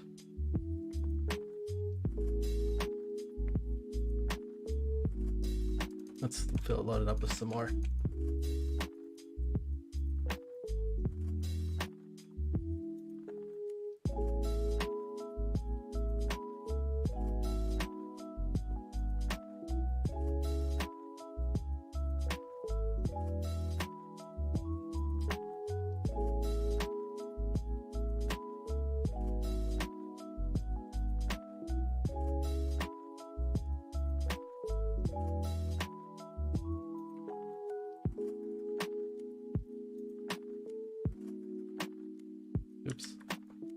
and minus 10.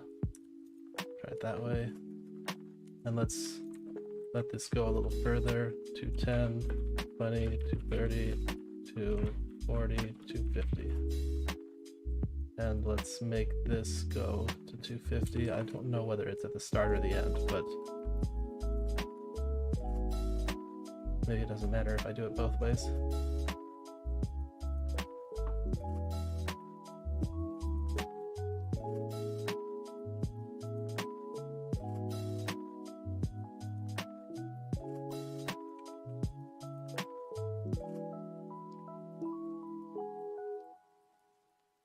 And I need the y-axis to go up higher.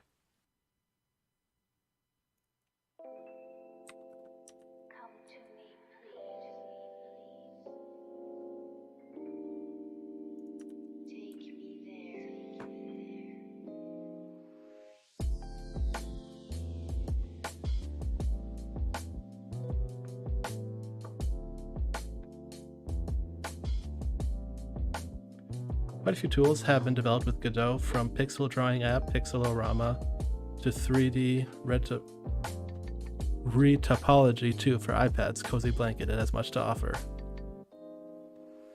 Just have a look at the show reels for 2022 that came out a few days ago. GodotEngine.com article announcing Godot 2022 show reels. Thanks, I'll look at that later.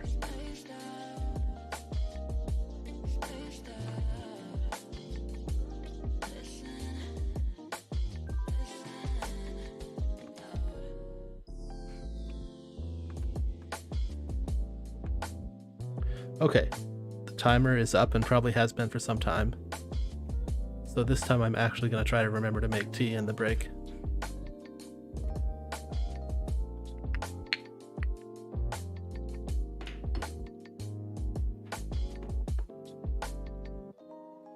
Well, what happened?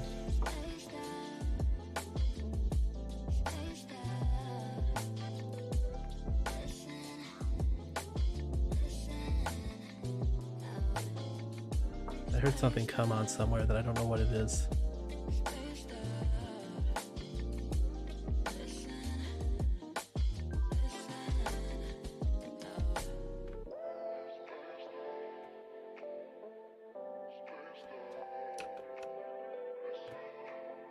Is that happening on stream or not?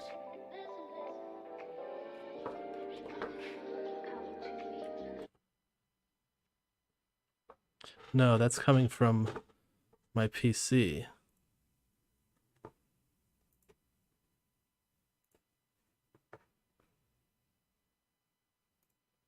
Somebody raided somebody, and the result came up on my PC. Let's bring the music back.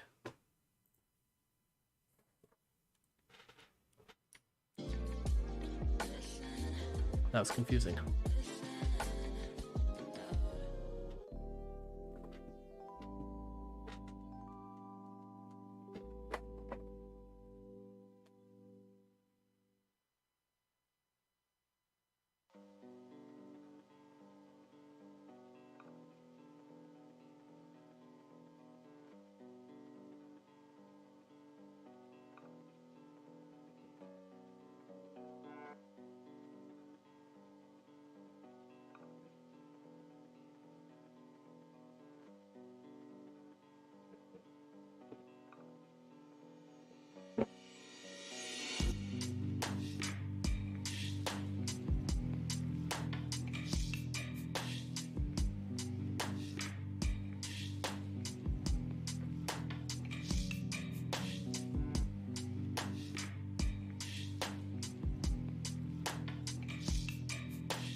levity to each other's lives.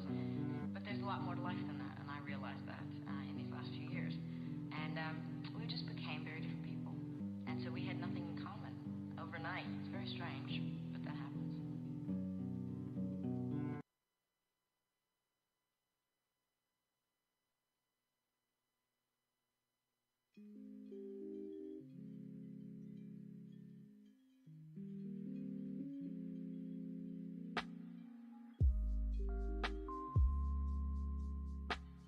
I'm going to extend the BRB time.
Okay, what shall we do now?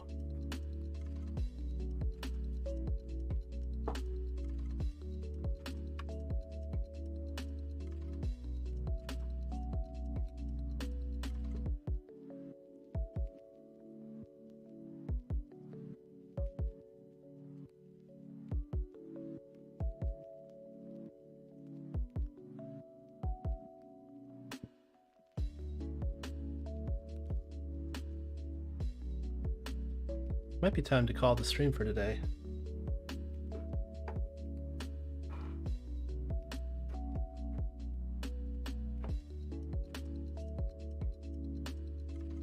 Or I could proceed with the main tutorial, which is what I was doing when I got so distracted by this whole thing.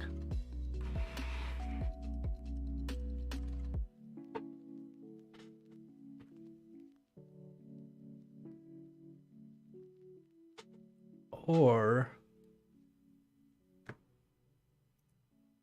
I could make a quick YouTube overview of what this thing is. Save that for a YouTube video for later. I think that's what I'll do.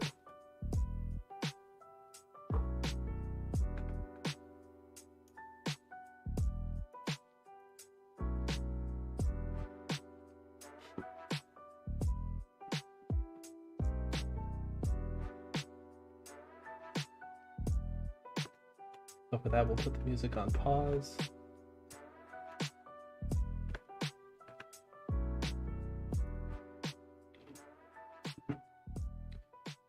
Pardons if I end up ignoring Twitch chat for a little while I get through this demonstration.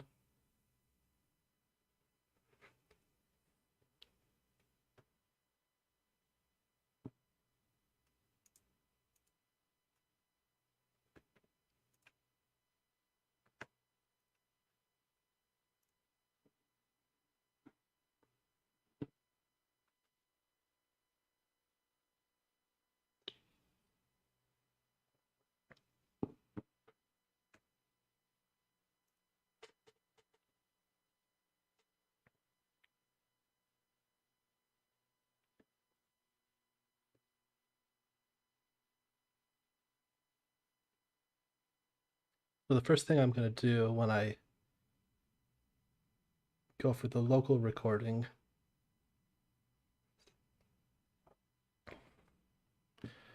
is say that I've been learning to build things with Godot, and I did a riff on their opening tutorial where I made a bunch of balls bounce around, and I had an intuition that it would resemble the physics of gases, and I wanted to see if that was true. Well, let's just get into this thing. No need to introduce the introduction.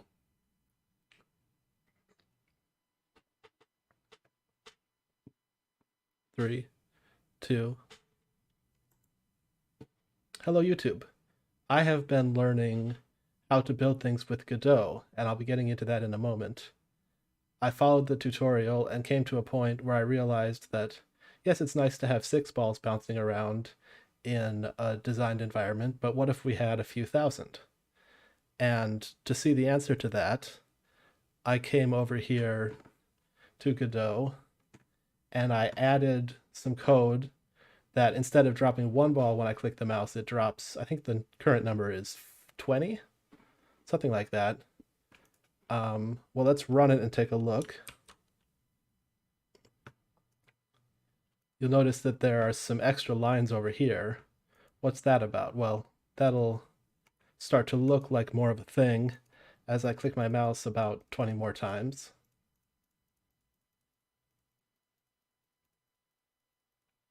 There, 20. Notice that it's a line that has kind of that shape. It jumps up and then it decays down. Let's add some more of these balls to bounce around. And that shape is a shape that you will see in textbooks. In fact, if I go to Chrome and say kinetic energy distribution of a gas that I already had there, you'll see this picture from Khan Academy, so basically from the textbook. See how it goes up and then it goes back down again. And you can see that same, it's a little rough, but you can see that shape in the plot that I created overlaid on this quote unquote game. I can show you if I jump into the code, this might be a little too much detail, but let's take the chance on it. If I go to main and the script, I have bins that go from 10 to 250 by steps of 10. And oh, this is interesting. Anyway, I have a dictionary of linear velocity to count, and I say if bin minus 20 less than or equal to linear velocity and linear velocity less than bin, then this is a little bit of dead code down here, ignore the else, but if you can get the something at bin, which you can because I set it up above there, take that dict of linear velocity to count at position bin and add 1 to it. And the result of that looks like these data, where you have 20, 40. This was back when I had it split up by 20 instead of by 10. And the distribution of how many balls with that velocity you can see along here. Let's go back to the Godot engine, and you can see from this static image and from this one that's more jumpy, it's the same distribution. What's the lesson of all this? Well, I now know more about Godot than I did, and I'll have to thank Captain Fubar on Twitch for showing me through a lot of this. And the other thing is that I guess I can say that Godot has a legit physics engine that simulates the same kind of behavior that you see in textbooks. Also, did you notice that sometimes the little balls jump out of the water? I mean, I'm calling it water. It looks kind of like water, even though the physics is a little bit different. But that's how evaporation works, is random motion, and occasionally one of the molecules gets bumped really hard, and if it jumps out hard enough, it'll just float away. So I thought that was exciting the first time I saw that. Okay, enough for this YouTube video.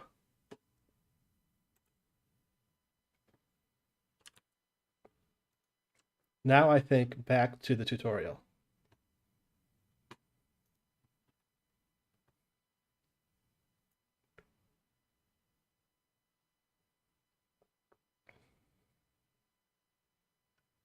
Or maybe that's a stream for today. I don't know.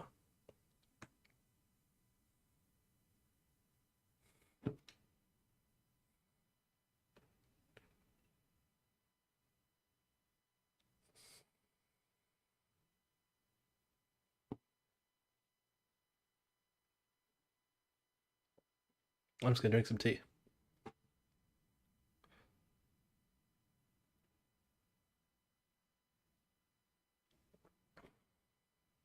Let's bring the music back.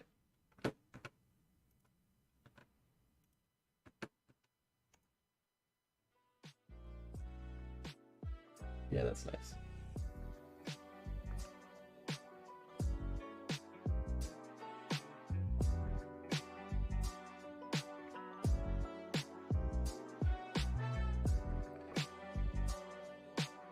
Thank you to my viewers for hanging out. I know it's not the most exciting stream at the moment.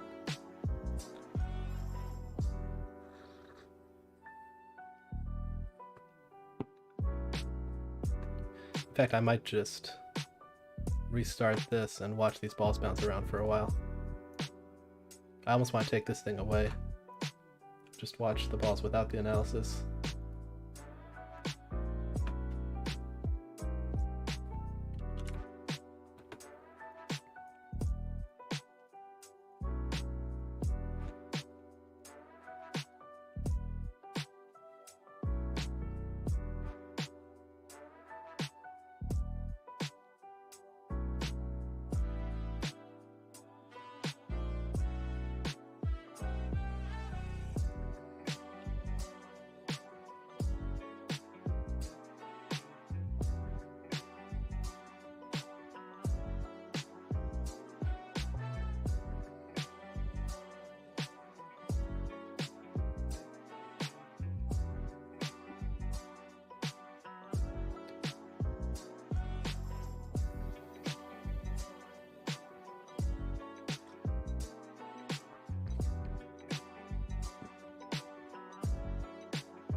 Let's bring back the graph.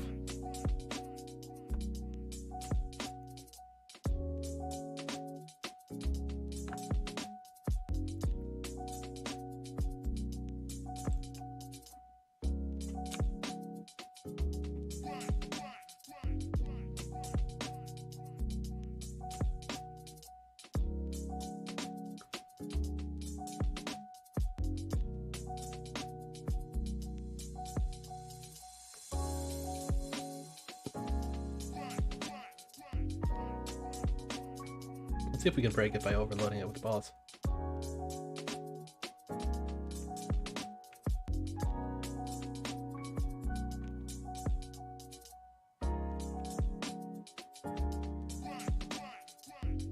That's kind of hard to look at. and the velocity is just so much higher on them that it's hard to say like what would be off the rest of the plot. It's just off the charts in general. Let's close that before my eyes get tired of looking at it. Well, that was fun.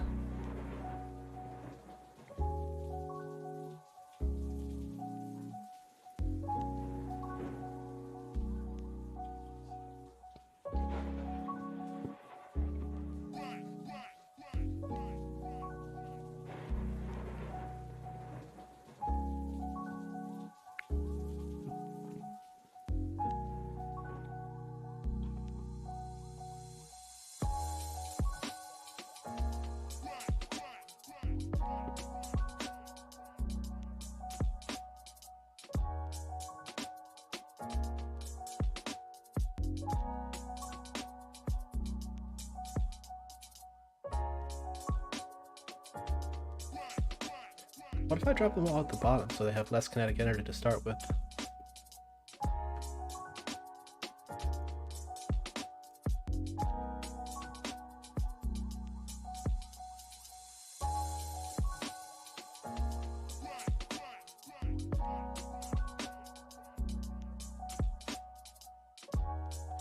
Interestingly, the kinetic energy is like more distributed over here. I forgot how many I sent out. How many did I send out? 120. Let's do that again. But this time I'm going to drop them from up high.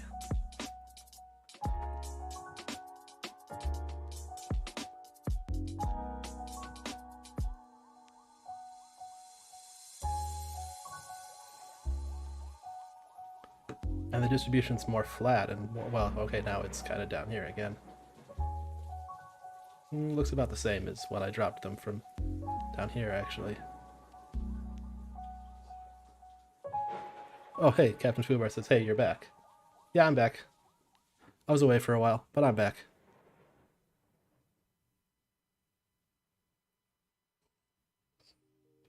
I was kind of wondering what to do next.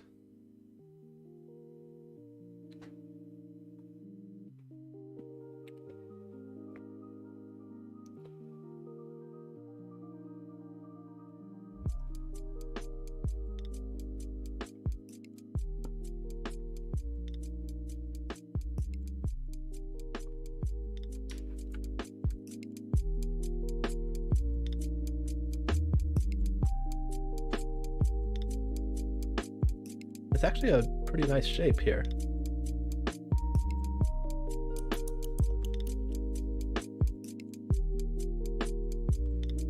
It seems to settle into that shape over time. Oh no, there's some mess.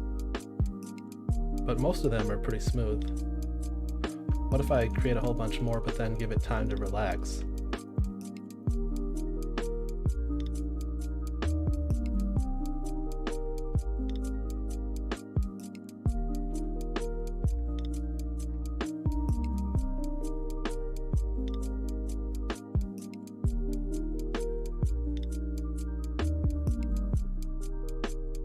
Does it more resemble a smooth line over time?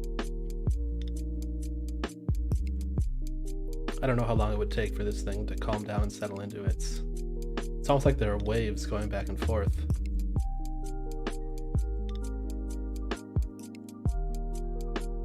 You have a node count? I have a debug output that tells me how many balls I've created. So kind of.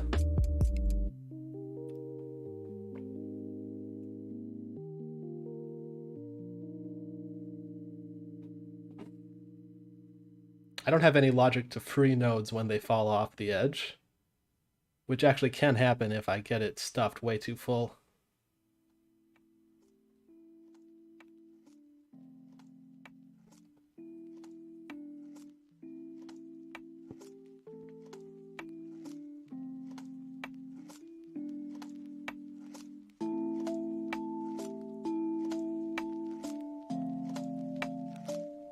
Add a visibility notifier to the ball scene.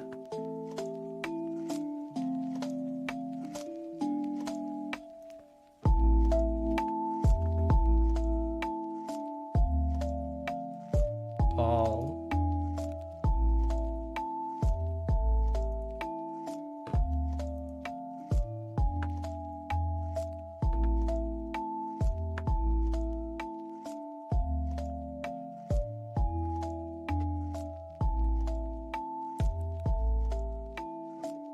Visibility notifier 2D, and use a signal to call free the node. Visibility notifier will emit a signal if it enters or leaves the viewport. Go to the signal tab.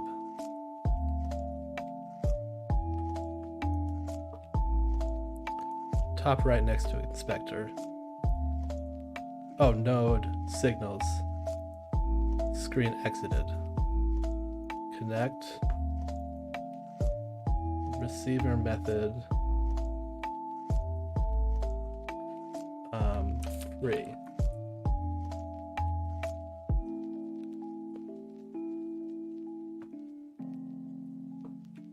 Oh no, script.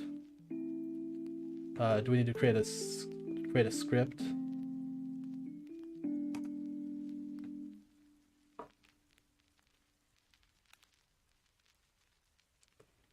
Let's call this the visibility notifier 2D. Or no, let's give it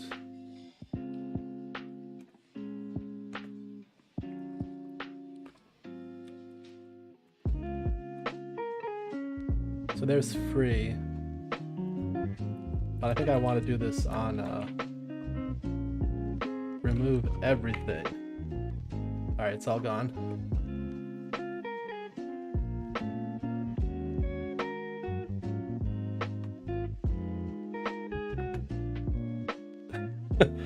I see what you did there. That's kind of funny, yeah.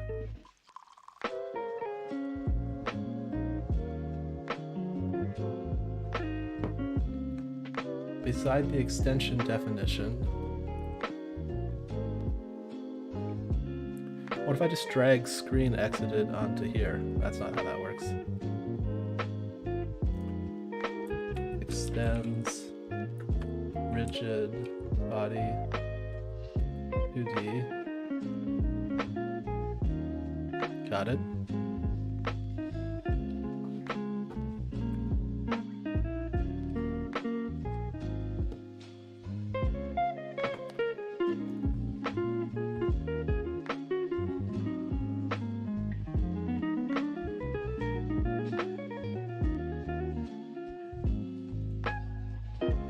Oh, there we go.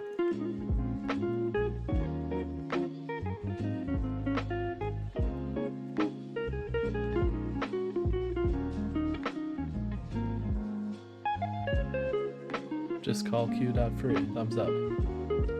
Okay. So if I do that, and I drop some balls over here. Oh no. Except it breaks this.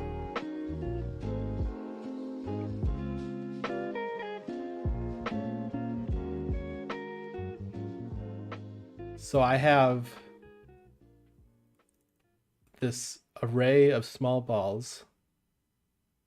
Sorry, I don't know what this is. Okay, let me give you some context. Also, let me see if I can make this font a little bigger. Maybe I can't. We can go full screen though. That might help. I have variable small balls is an empty list. No, it's an array. And I append a new ball, variable new ball equal ball dot instance, to small balls, and then for every ball in the small balls array, I take linear velocity lengths and append the linear velocity of that ball. So later on, when I try to, or right here, when I try to access the linear velocity of the ball that got freed, it finds that it can't find it. I mean, errors. Attempted get on a deleted object. Has method, attempted method on a deleted object. That's the error. So that's the problem. The solution, I assume, is to somehow, I don't know what the solution is.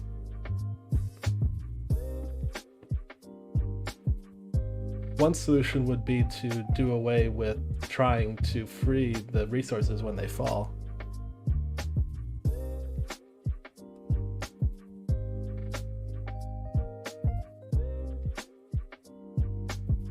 Just call queue_free deferred, meaning next idle frame. Interesting.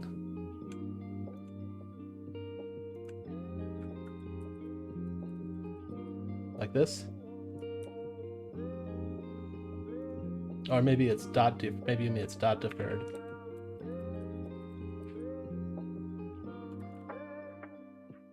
I feel like that's not right.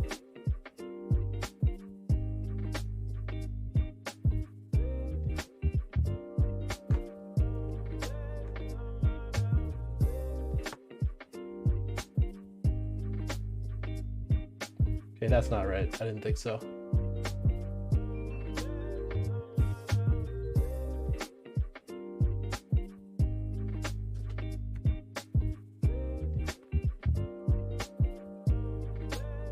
Call deferred.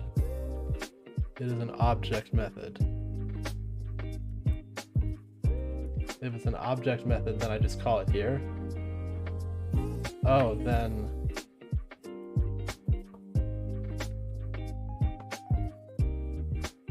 class object of HTML. I don't know how much up this is going to be.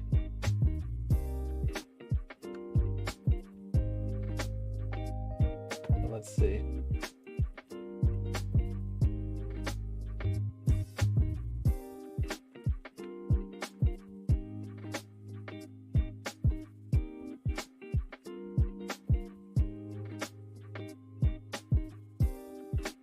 Call deferred.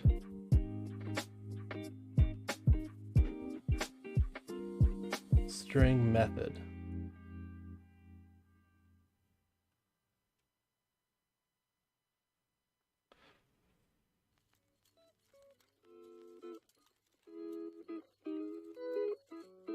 What?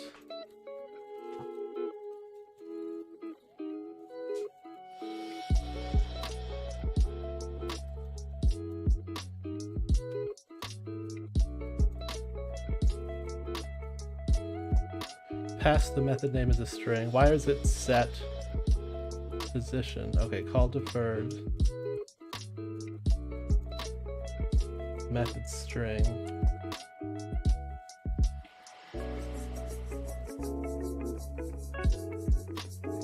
This is an example. Okay.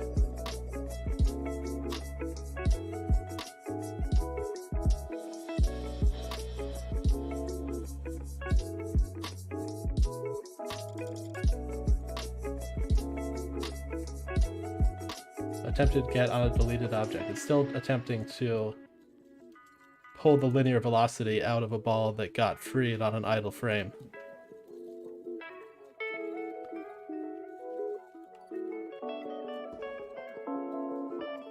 I need some way to take it out of this array.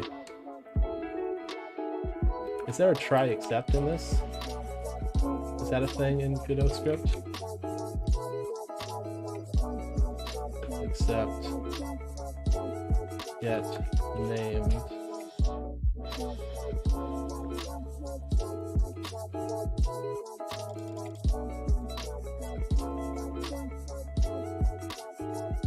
Apparently that's not a thing. Test before ball's existence before calling that method. Okay, we can do that. If ball dot is instance valid.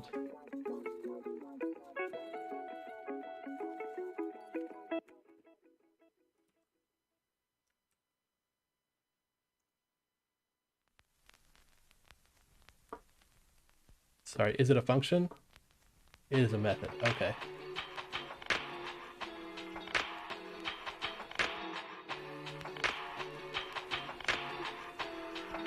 Non-existent call is instance valid in base rigid body 2D.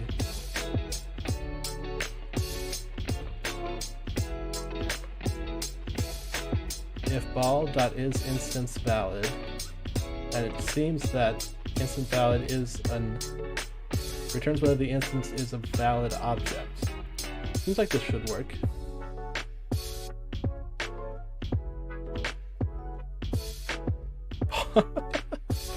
Ball is an instance of a scene. Is it? Could be.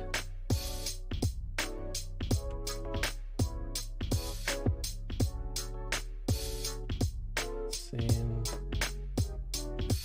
Make this smaller so we have the scene window.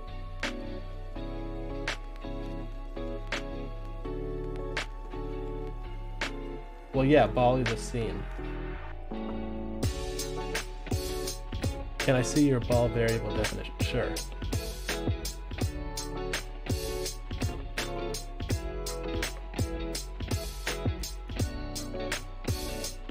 New ball equal ball.instance.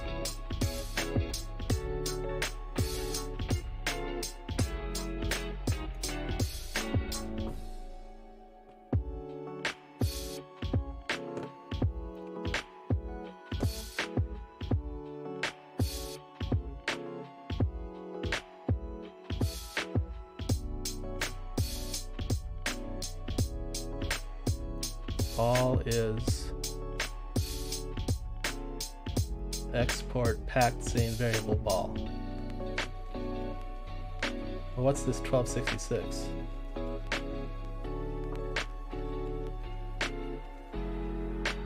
Captain Fubar says, why is it stating that it doesn't have is instance valid method? That is a good question. That's kind of what I'm wondering. Let's just try something silly here.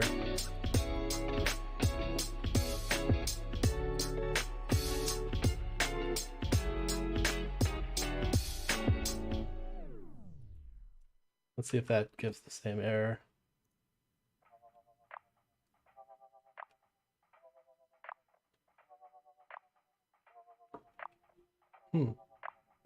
Yeah, it's clearly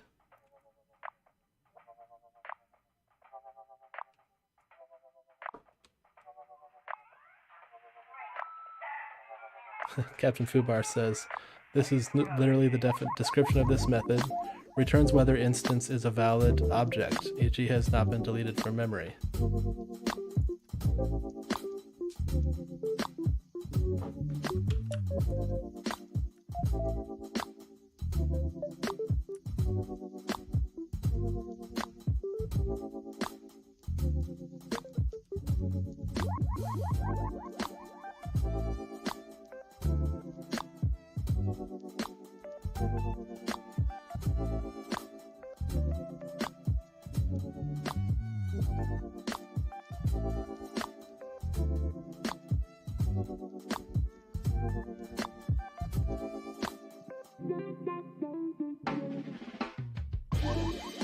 Oh, at gdscript.isInstance valid. You have to call isInstance valid on the well, wait, shouldn't that just be the same as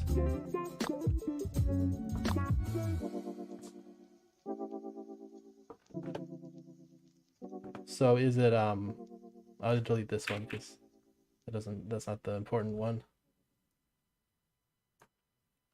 Yeah, is instance valid of ball. That's what it looked like from the documentation. It had to be is instance valid.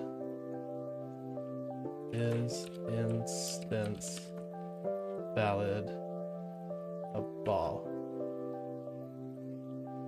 Let's try that.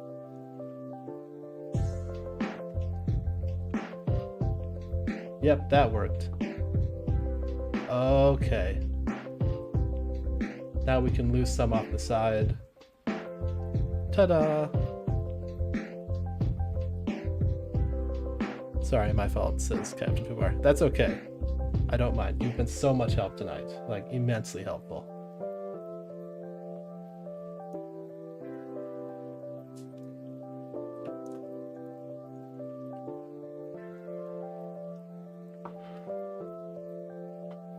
Interestingly, what I could do now is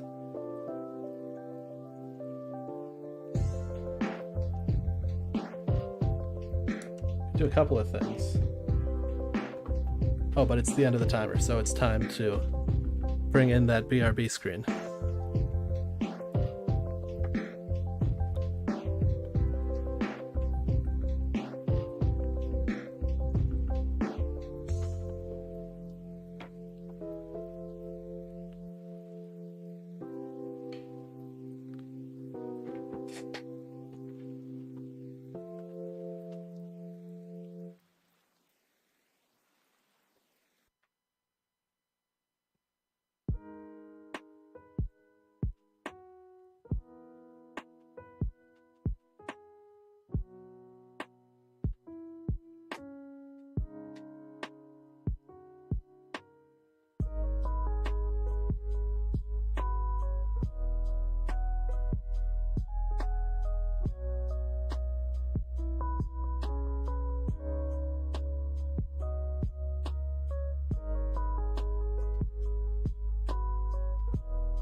I've decided I'm going to cheat on the BRB time and get right back into it because I'm feeling energetic.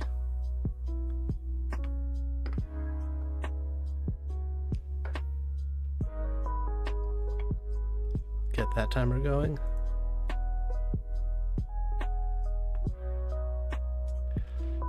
And I think what I'm going to do now is continue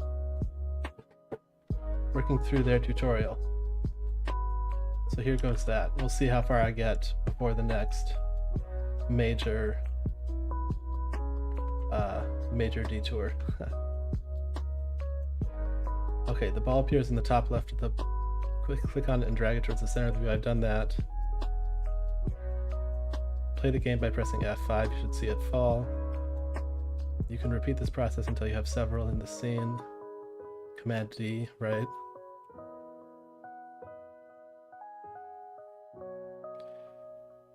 Editing scenes and instances. There is more to instances. With this feature, you can change the properties of one ball without affecting the others using the inspector.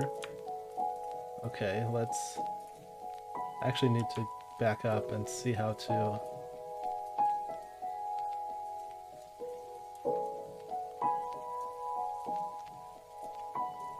let's add a ball as a child of the main node. In the scene dock, select the main node. Then click the link icon at the top of the scene dock.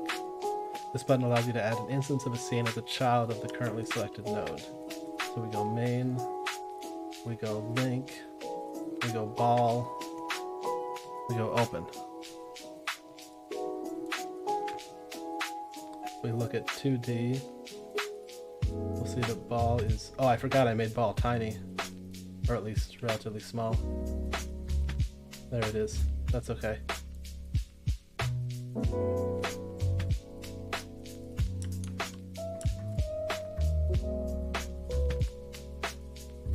Okay, so we can run that. Change the properties of one ball without affecting the others using the inspector. Change the default properties of every ball by opening the ball.tscn and making a change to the ball node there. Upon saving all instances of the ball in the product, receive the values update. So let's play with that. Let's attach some more balls. Oops. Cut you. Let's attach a ball to the main scene. It gives it the name ball 2. That's useful. Attach ball. Bring them over here.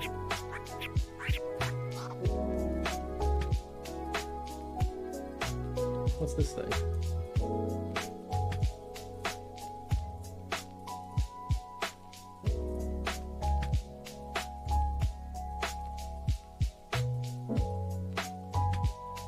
I don't know what that thing is. There it is. Oh, it's my line 2D. Okay, we can just delete that. Or cut.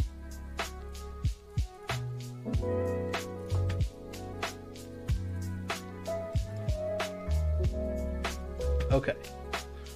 Now we can look at the properties of ball.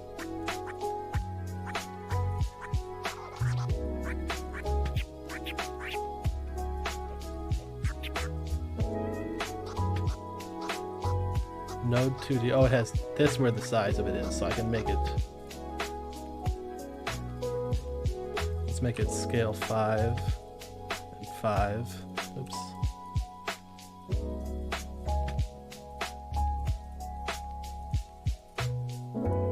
Is that gonna make it look right? No, it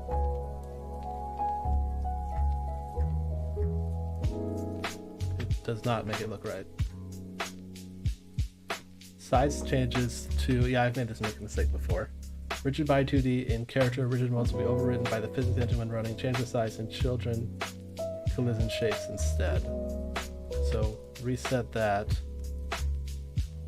Where's the... Whoa.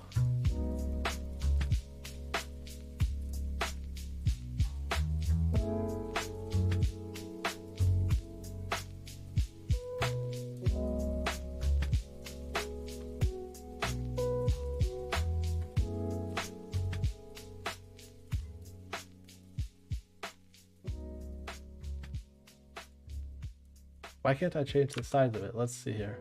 Open the ball.tsc and select the ball node in the inspector on the right. Click on the physical material property to expand it. Physics material, physical material, friction, rough, bounce.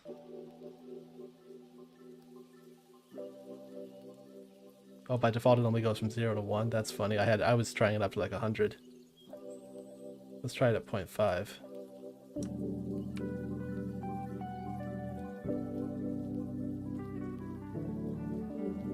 Seems like it... Wait, this only impacts one of them though. Let's cut out the other ones. Cut ball, leaving ball 3, and let's run that.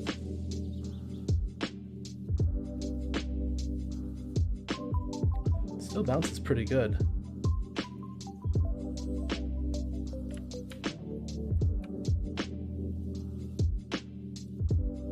Now it doesn't bounce so good. Maybe I had to save it.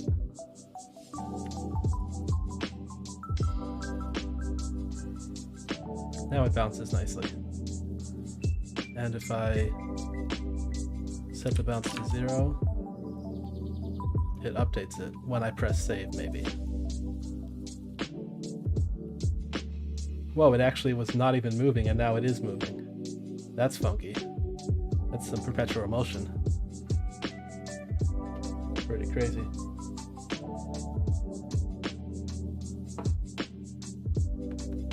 Okay.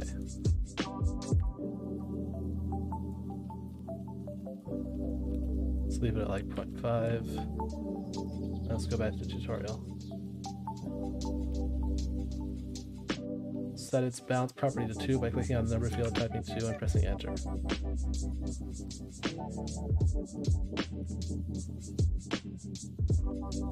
Play the game by pressing F5. Does that work?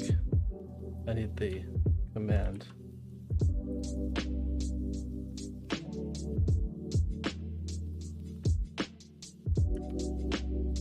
Okay. Let's now adjust. Wait a second. That was for... Oh, oops, I was supposed to open ball.tscn.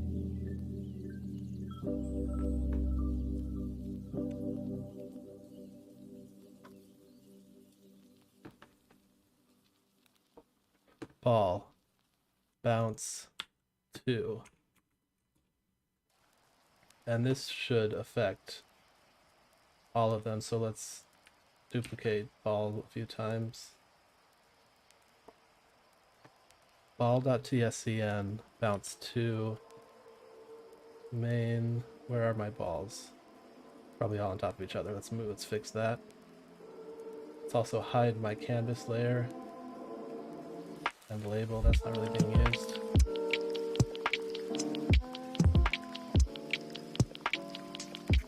Let's run it. Yeah, they're nice and bouncy.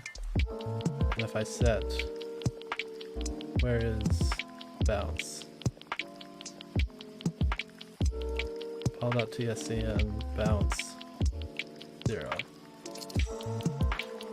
The question is, did that update before or after I pressed save?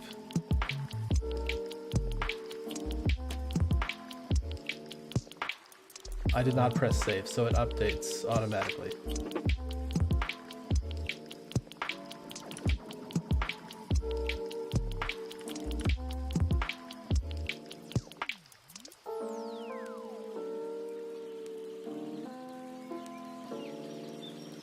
Now let's adjust an individual instance. Head back to the main scene by clicking on the corresponding tab above the viewport.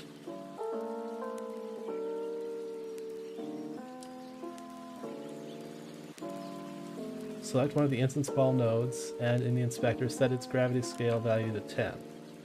Take ball 3.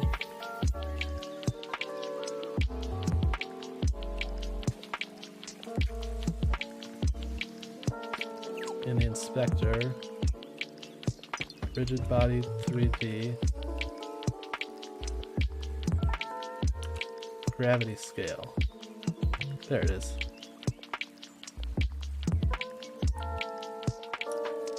And let's move it over to this side so we can see the difference. Run this. Oh yeah, it gets pulled down a lot faster, but it bounces just as well.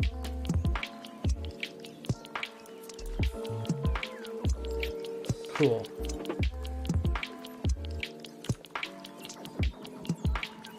The icon indicates you are overwriting a value from a source packed scene.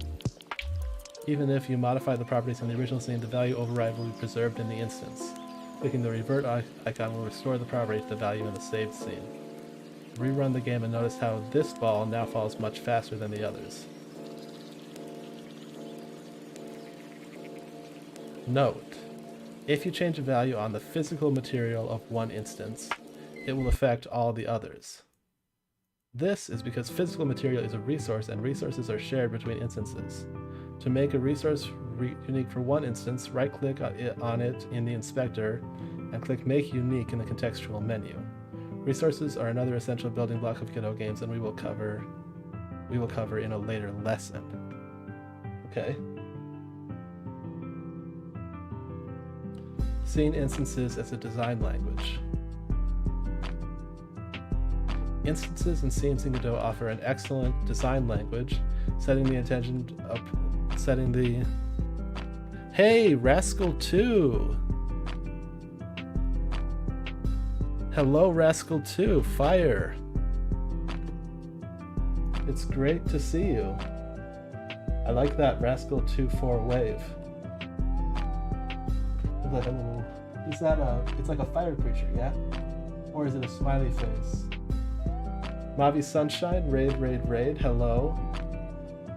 I don't have tea. I don't know why I'm pretending to drink tea. So let me jump quickly into what I've been working on. Let's see. Let's cut out these guys and run my game.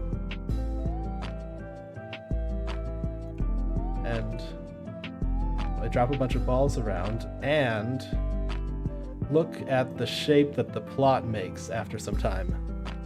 Jack Tree Coding, hello. Mavi Sunshine, thanks for that follow.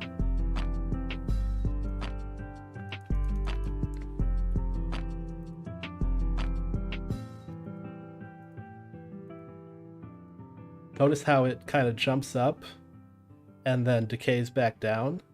This is a plot of, on the x-axis, the velocity of a ball, and on the y-axis, the number of balls with that given velocity.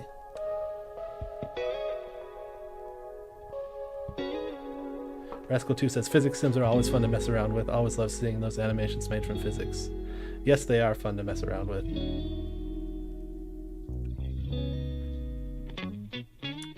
So if I actually searched this a little while ago, kinetic energy distribution of a gas, in the textbook, or rather in the Khan Academy, you see number of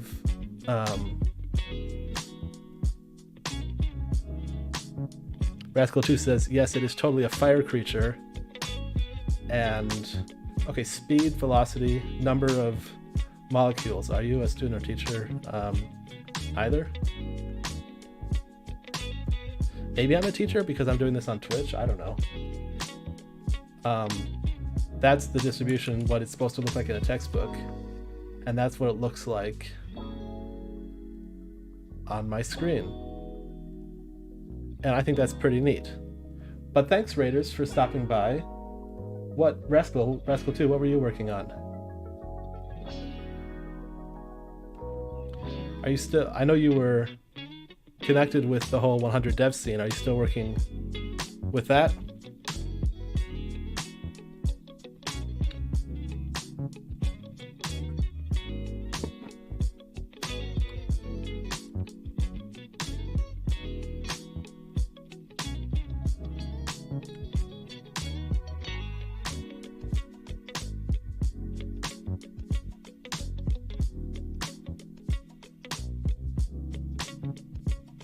What am I gonna look? What was I gonna look at next? I was gonna look at scripts.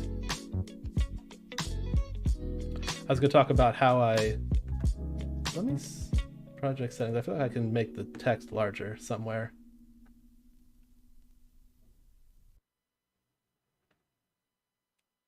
Rascal2 says, "Oh, I see the purpose of the graph. Nice, cool. I'm glad you get it." Editor. I'm not seeing font size. I just hope you can see well enough. So I have bins. Oh, you know what? This is a problem. This should be -10 because the bin width is now 10. That's a mistake. This might actually end up looking better.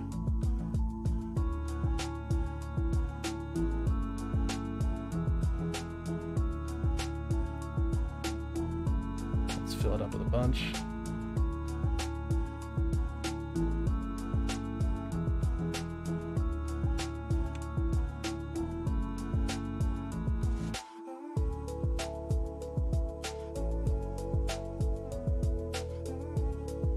Rascal2 says, yeah, I'm still on 100 devs, was messing with React deployments and adding features to BUB. I've been a little unplugged from 100 devs, so I don't actually know what BUB is, or bub. Don't even know how I'm supposed to say it.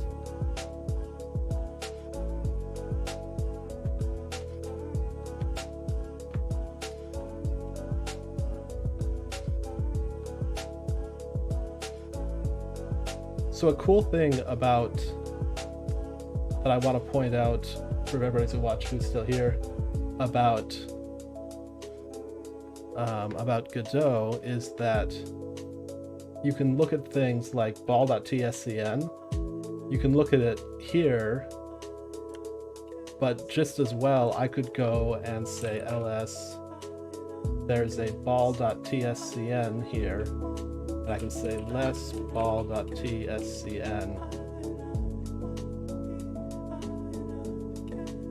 Oops. tscn. Actually, what if we do it in Vim?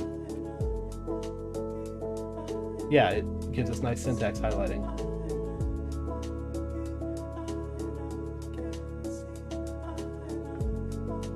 So it says it has sub-resource of physical material, sub-resource of circle shape.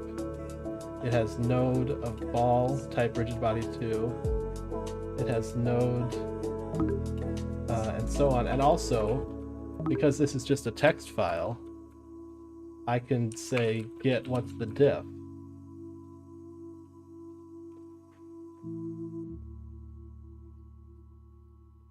And it tells me not a lot has changed,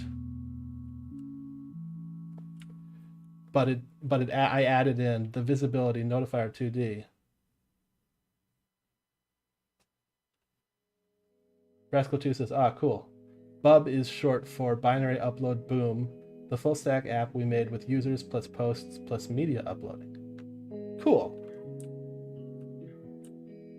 Here you can see where well, this is a script, so it's kind of less impressive to point out that it's showable in Vim. However,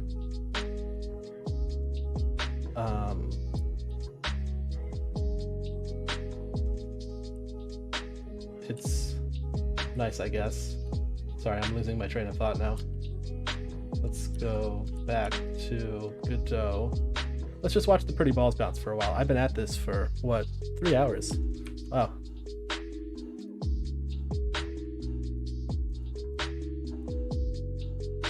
Just gonna sit back and watch the balls bounce.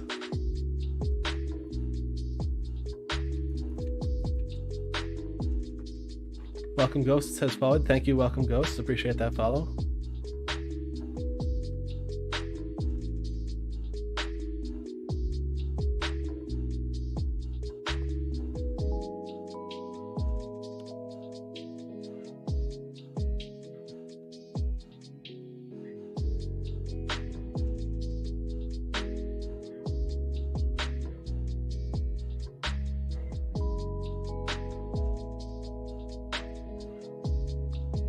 Looking them all go.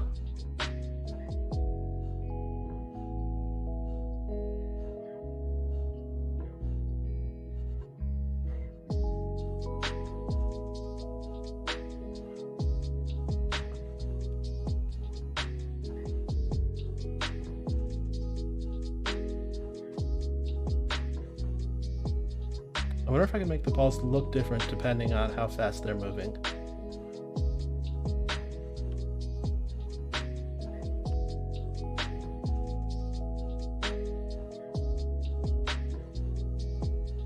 That's a little tricky because the assets are PNGs. Changes may be lost. That sounds kind of scary. So I didn't mean to run that again.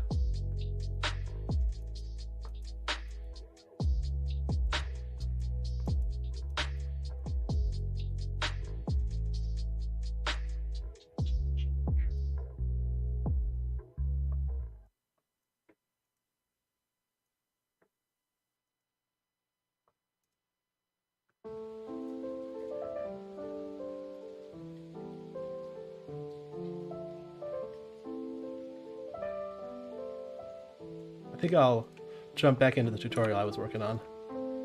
Not Maxwell Boltzmann. Okay.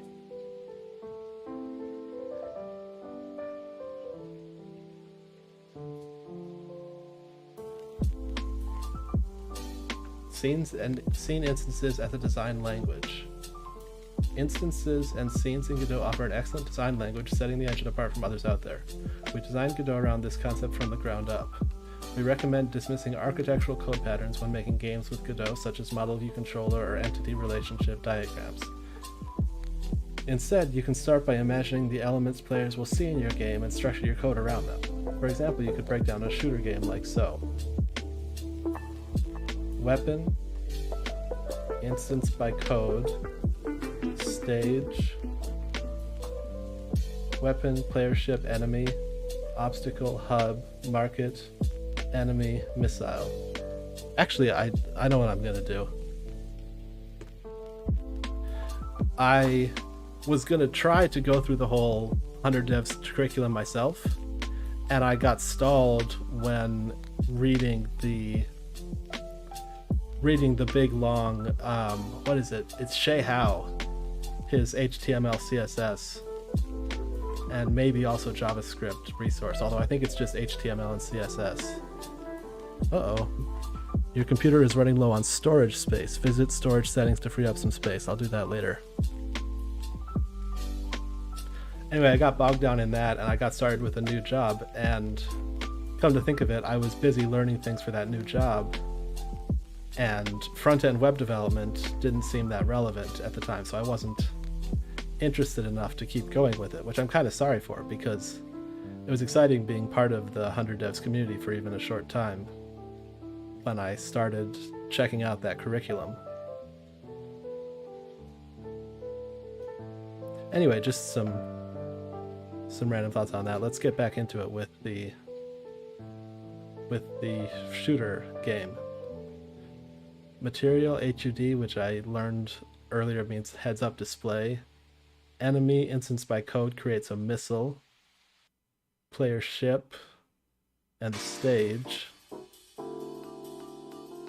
You can come up with a diagram like this for almost any type of game. Each rectangle represents an entity that's visible in the game from the player's perspective. The arrows tell you which scene owns which. A bunch of arrows. So does that mean that the stage owns missile? Yeah, it must be. Once you have a diagram, we recommend creating a scene for each element listed in it to develop your game. You use instancing either by code or directly in the editor to build your tree of scenes. Programmers tend to spend a lot of time designing abstract architectures and trying to fit components into it.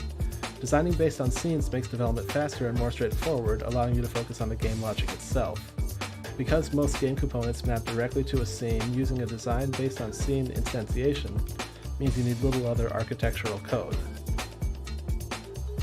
Here's the example of a seed diagram for an open world game with tons of assets and nested elements. We have terrain, citadel, house, room, table, vase. So many details. The room also has a table and chair. The house also has a door. The citadel also has a church and a seat. Rascal 2 says, "Ah, congrats, the end goal is to get a job, so sounds like a success to me. Not all paths are the same." Yeah, I did get I don't really remember the chronology of what happened when I first became aware of 100 devs. But I've been, for about 2 years now, I've had a data engineer job. And I feel like it was maybe 1 year ago that 100 devs first came on my radar, although during that 2 years, I lost the first data engineering job that I had. So I didn't have one the whole time through. Hey, Bonus Riley has rated you with a party of one. Thank you, Bonus Riley. And also we have Riley Tech. Hello, hey, Riley Tech.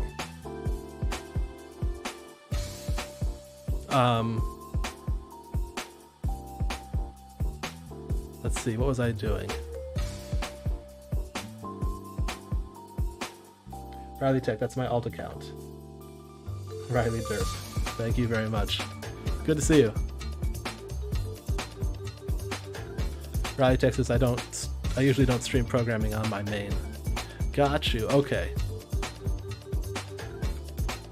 So wait, which is the main and which is the... Yeah, I like this groove. Let's go back to scene. This is my main account, says Riley Tech. Got you.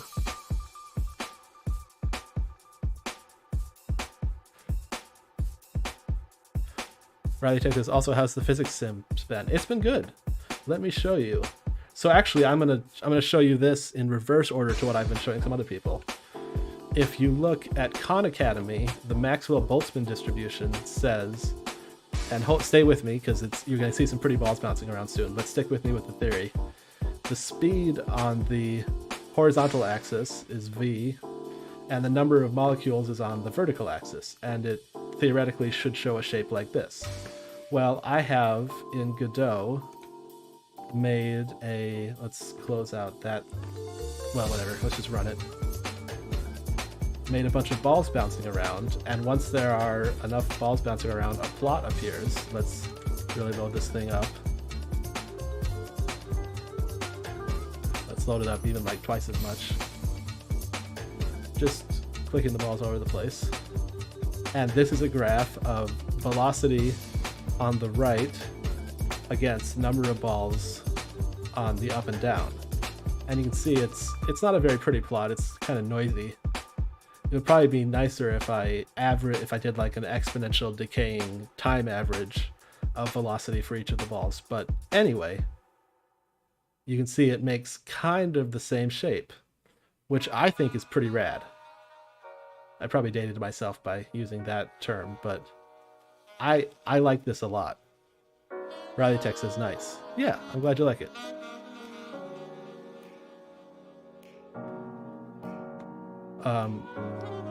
A viewer called Off the Rails Gaming was watching me last night, and when I got the idea to try to draw this graph here, they said, "Oh man, that's quite the detour." And sure enough, it was a detour. It took an hour or so of stream last night, plus 2 hours with the very helpful Captain Fubar in stream today, helping me work these things out. So yeah, that's how the physical simulations are going.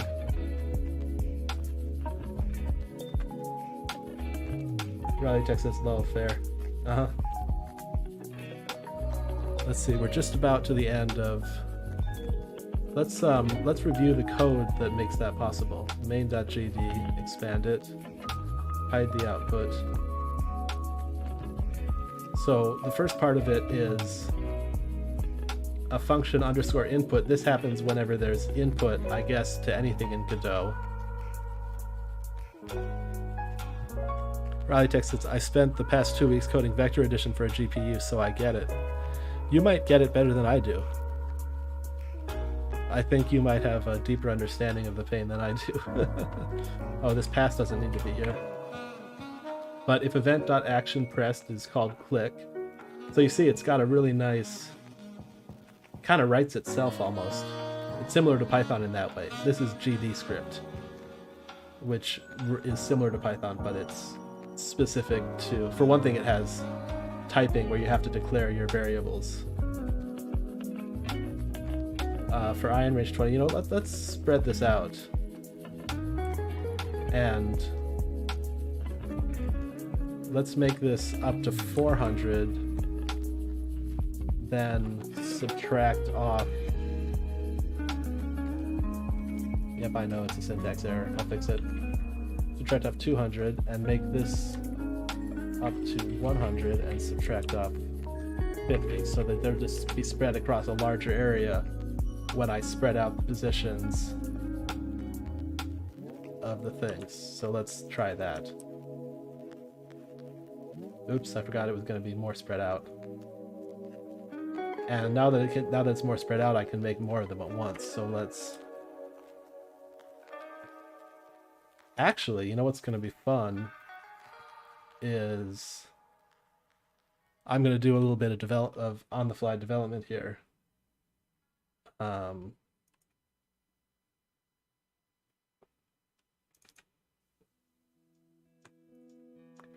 Let's make this smaller. I'm going to create a label and I'm going to give it a script. Label 2, sure. Riley Tech says I have to head out for the day. Good luck on the physics sim. Thanks, Riley Tech. Thanks for stopping by. Nice to see you. So this is going to have properties, filter properties, text. How do I give it?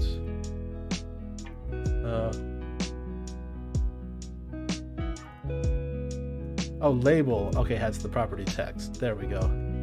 So I'm number of balls created will be one number, and balls present be another number. And I'm going to, while I'm thinking of it, go to the walls and delete these. How do I delete things? I guess I just cut them. To take away the ceiling. And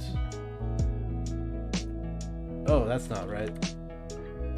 Wall 11 is, nope, don't want to attach a script, I want to cut. So now the question is, if I start with a bunch of balls and I start with them, you know, well, we already lost a bunch of them. But if I start with them down here, how long does it take until one or more of them escape? Which kind of simulates evaporation.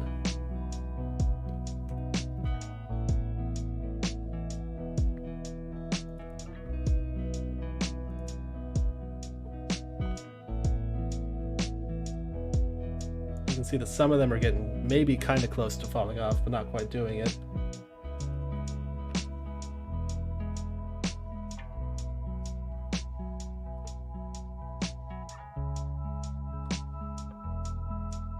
Let's give them some more to play with.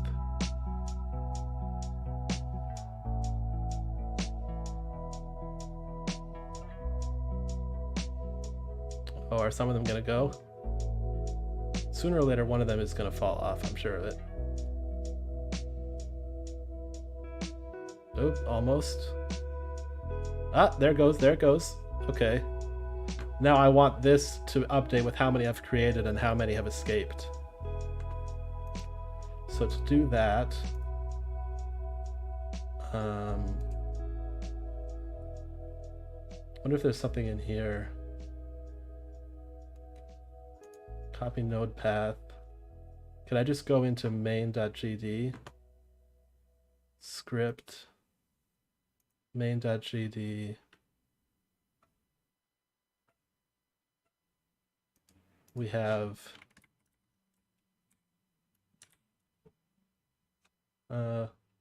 that's not right. Oh, that's the one I wanted. $, label 2 dot, can I just say dot text? Oh, beautiful. Except I want this to be further down.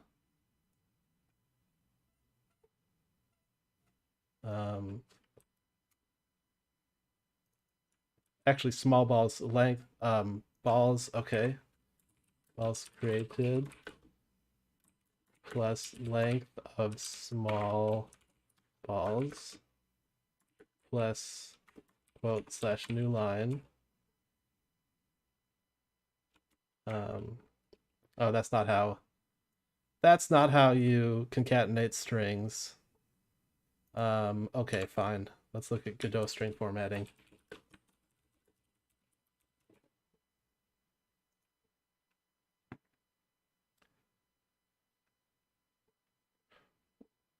Format string, actual string.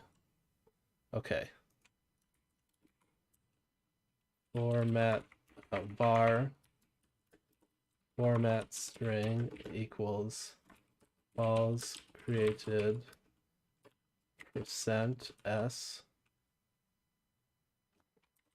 colon %s / n balls present colon %s and bar actual string equals format string dot format, I'm guessing.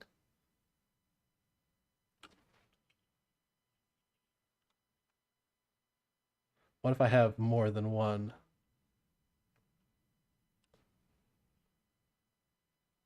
Multiple placeholders. Okay, looks like this.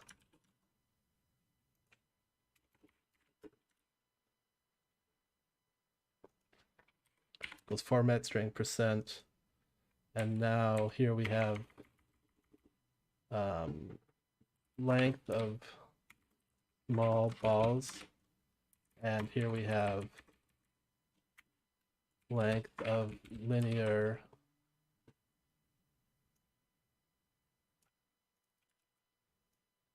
length of, hey, where's my music? Length of, hey, where's my music? That's not a sentence.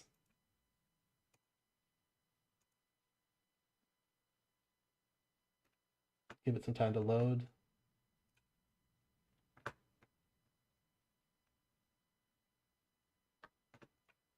What's going wrong here?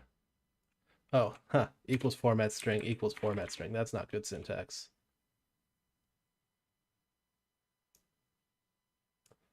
I will comment out the broken line, make this bigger so I can actually see.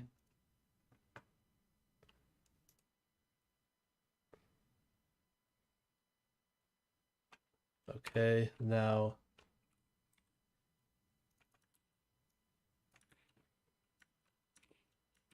label2.text equal actual string. Let's try that. Run. I don't know why Command B didn't do it for me.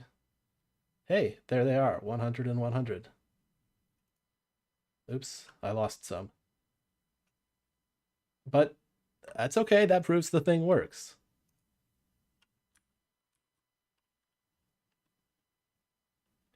Tyler Sjogren, hey, first time. Oh, this is a YouTube comment. Hey, I'm excited that someone on YouTube is commenting. So Tyler Sjogren says, can you make your balls not affected by gravity above a certain kinetic energy threshold?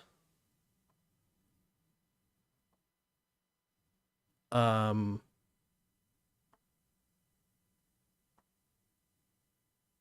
guess I could do that. I could programmatically set the gravity to 0 if they exceed a certain velocity, but I don't think I want to mess around with the physics engine in that kind of a way. Whoa, I just saw something kind of cool. Let me slow this down or something. Let me go to main 2D. Let's get rid of these center ones because I don't really need them. Oops. Wall 7, cut out wall 7. Wall 8, cut out wall 8. Save this. Give it a run. So now watch, there's going to be a spike right here as they all drop together. Oh, it didn't work. And I lost some, so let me start over. There's that spike. Okay, we'll just accept that 99 is the number. And notice I dropped them from not that high. So it's weird that we already lost some.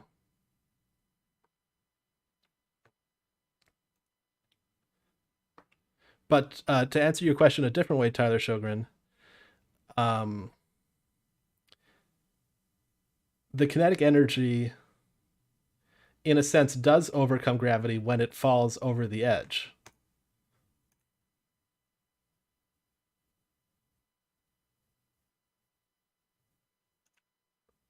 In a certain way of speaking.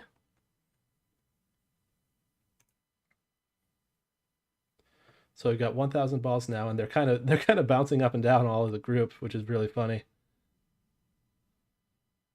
Let's see how long it takes. Some of them are really getting up there.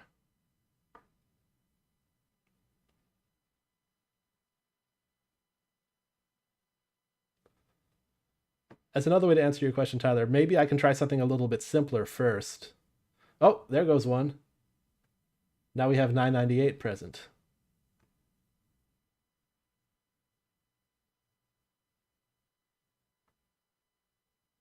I bet if I waited long enough, we would lose another one. Oh, but look, there's the...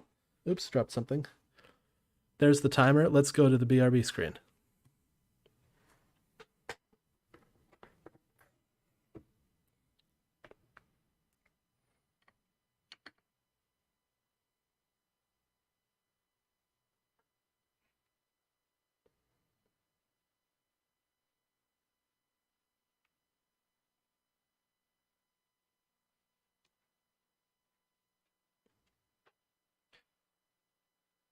I'm gonna jump in and say Tyler Sjogren said just a thought. Yeah, it's an interesting thought. I dropped my mouse. Whoa, stiff. Let me turn off the camera. I should probably stand up for a while.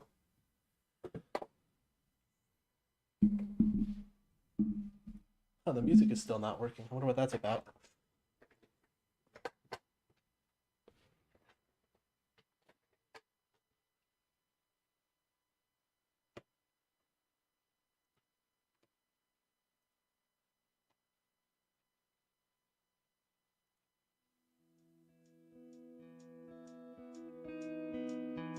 That's better.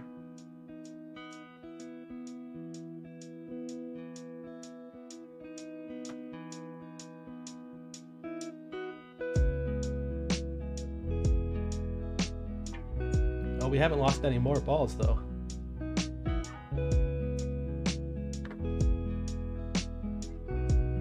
Let me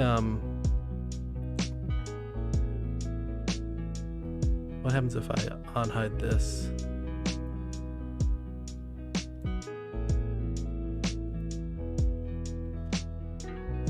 What's going on with this?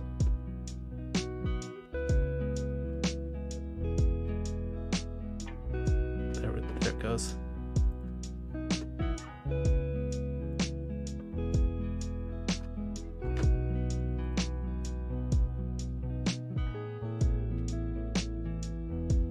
There, now it can be on the BRB thing, but you can also see the balls bouncing around.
Oh my, the timer's up. I'd better go back to streaming.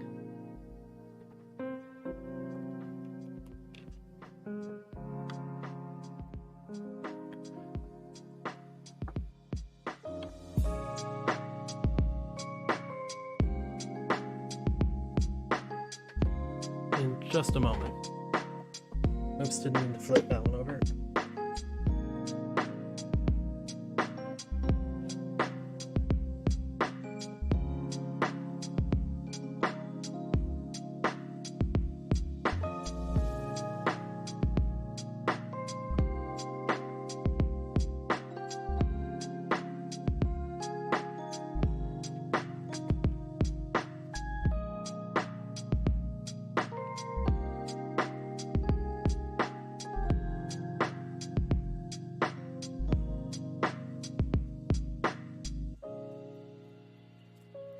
Hello, Sammy Cat. Do you want to be on stream? I don't think so. It's not usually your thing.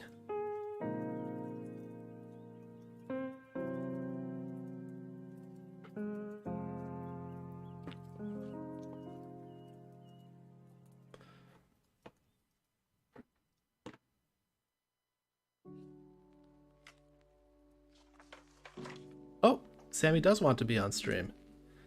Here he comes. There's his tail.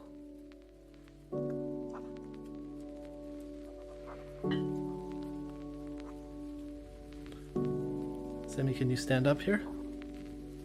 He knows I don't have treats. Oh, he's just looking at me. Like, am I that, like, do you think I'm that stupid, he tells me? Alright, Sammy, you're gonna get picked up. You're gonna get scooped. Oop, don't bump the mic. Here he is. Let's go big picture. Oh, little guy. You came up here. You get to be on stream now. That's just the way it works.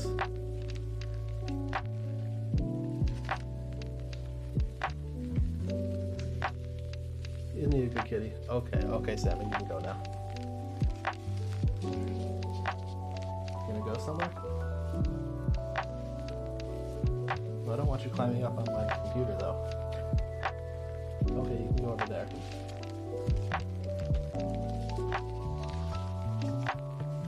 What a good kitty he is.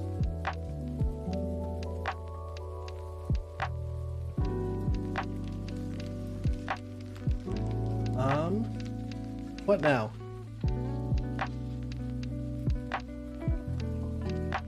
I kind of feel like taking questions if anyone has any.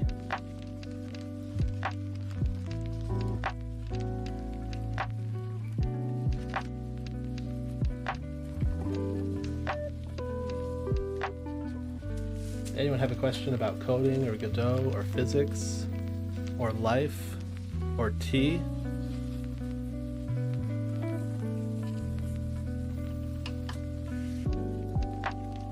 Oh, there's a... Oh no, I thought that one was gonna go, but it didn't make it out. Hey, but look, 996. We lost one while I wasn't watching. Excellent.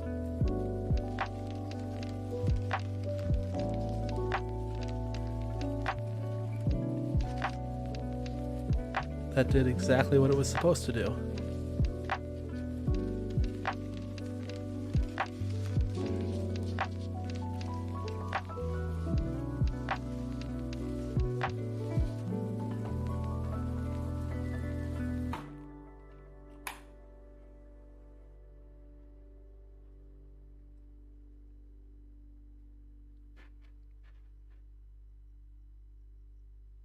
Oh, here comes Sammy again. Oh, he's gonna walk by the camera now. There he goes. Watch the mic, Sammy. I don't want you bumping the mic so much.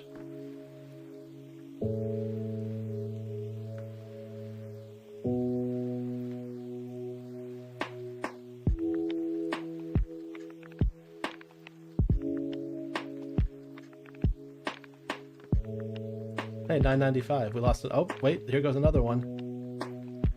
995, 994. It's interesting, it gives them a little bit of leeway because I noticed some before that were bouncing really high. Like that one. Oh, it bounced off, but it came back on. So I think it waits until it's sure that it's really not coming back, which is clever.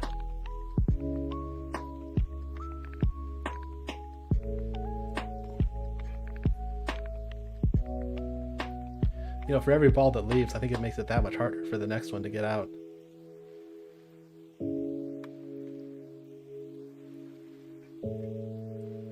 I want to start this simulation over again. This time with the... Oops, I just added a bunch more balls and lost some of them. This time without so many walls. Wall 9, cut you out. Wall 12, I don't need you. Cut you out. Okay, let's run it. And let's drop them down here, just in the middle. Let them settle down. Are we going to lose any now? Not immediately. Notice the velocities are all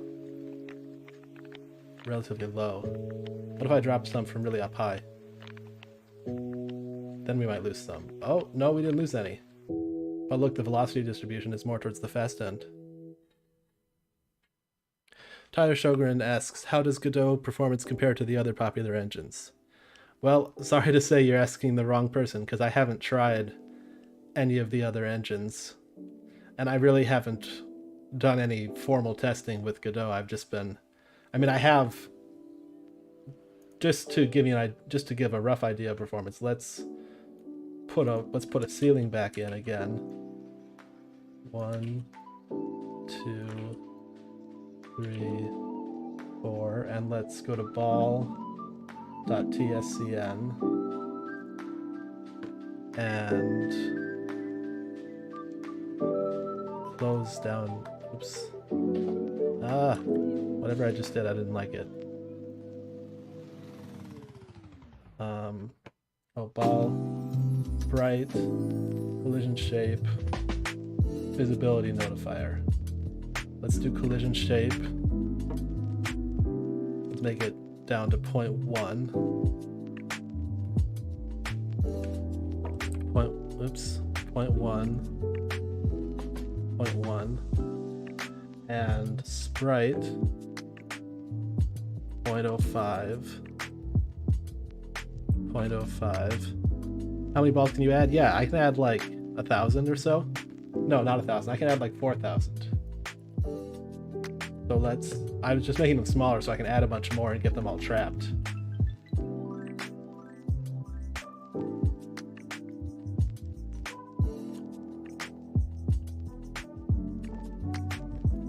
So here's 2,000. And it's starting to slow down, I feel like.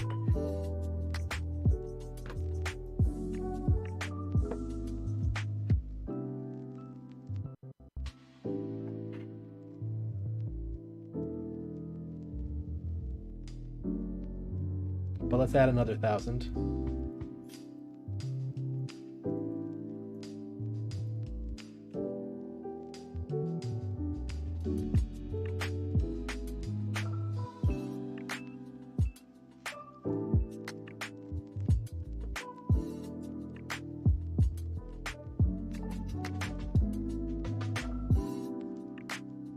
Notice that the graph isn't updating nearly as often.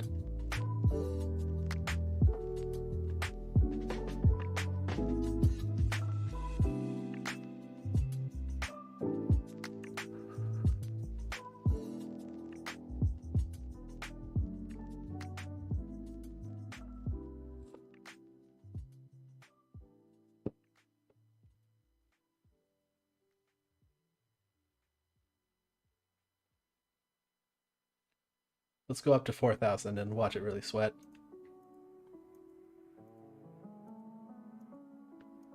Also, it's getting crowded.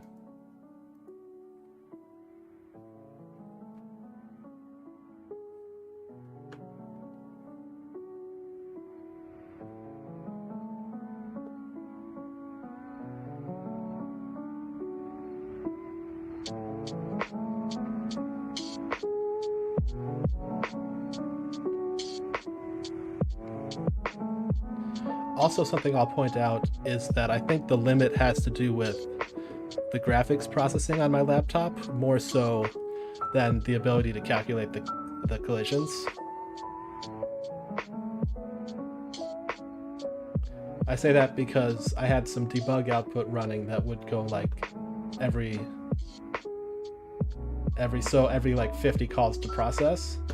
And when I hide the window that displays it, everything runs a whole lot faster. But when I go back to, and you can't see that now because I don't have any debug output other than the number of balls. I wonder if I can put enough balls in here that they actually start to escape because the physics gets messed up.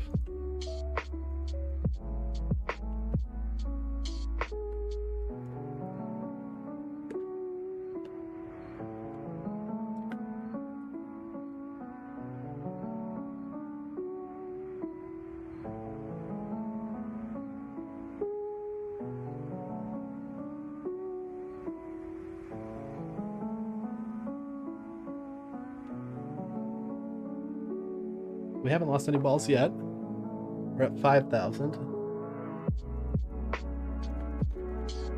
Let's add another 10,000.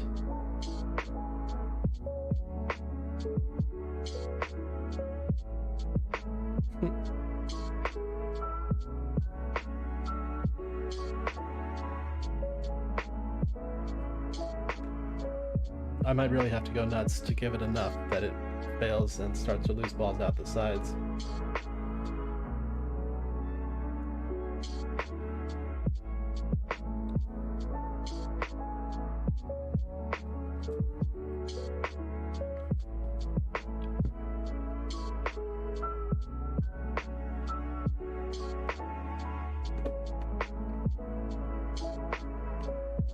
See if we can get up to 10,000. I don't know if that's a good idea.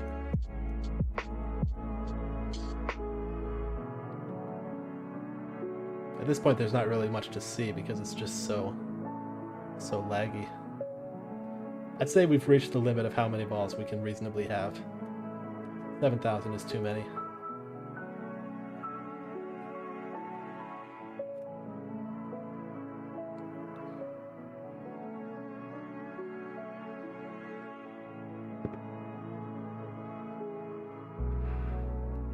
How long have I been going? 3 hours and 39 minutes.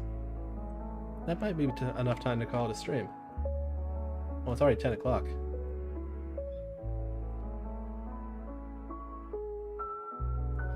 Yeah, let's find someone to raid while I still have some viewers.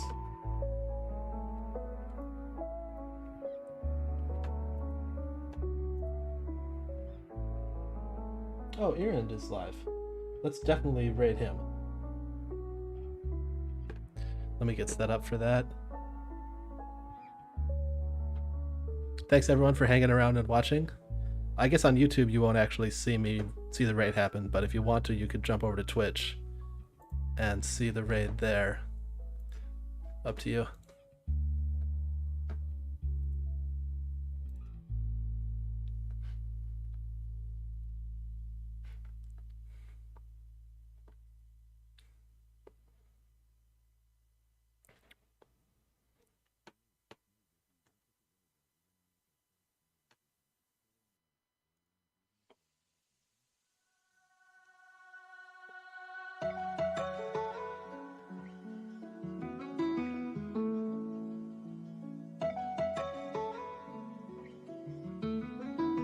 Alright, thanks everyone for watching. Have a good raid.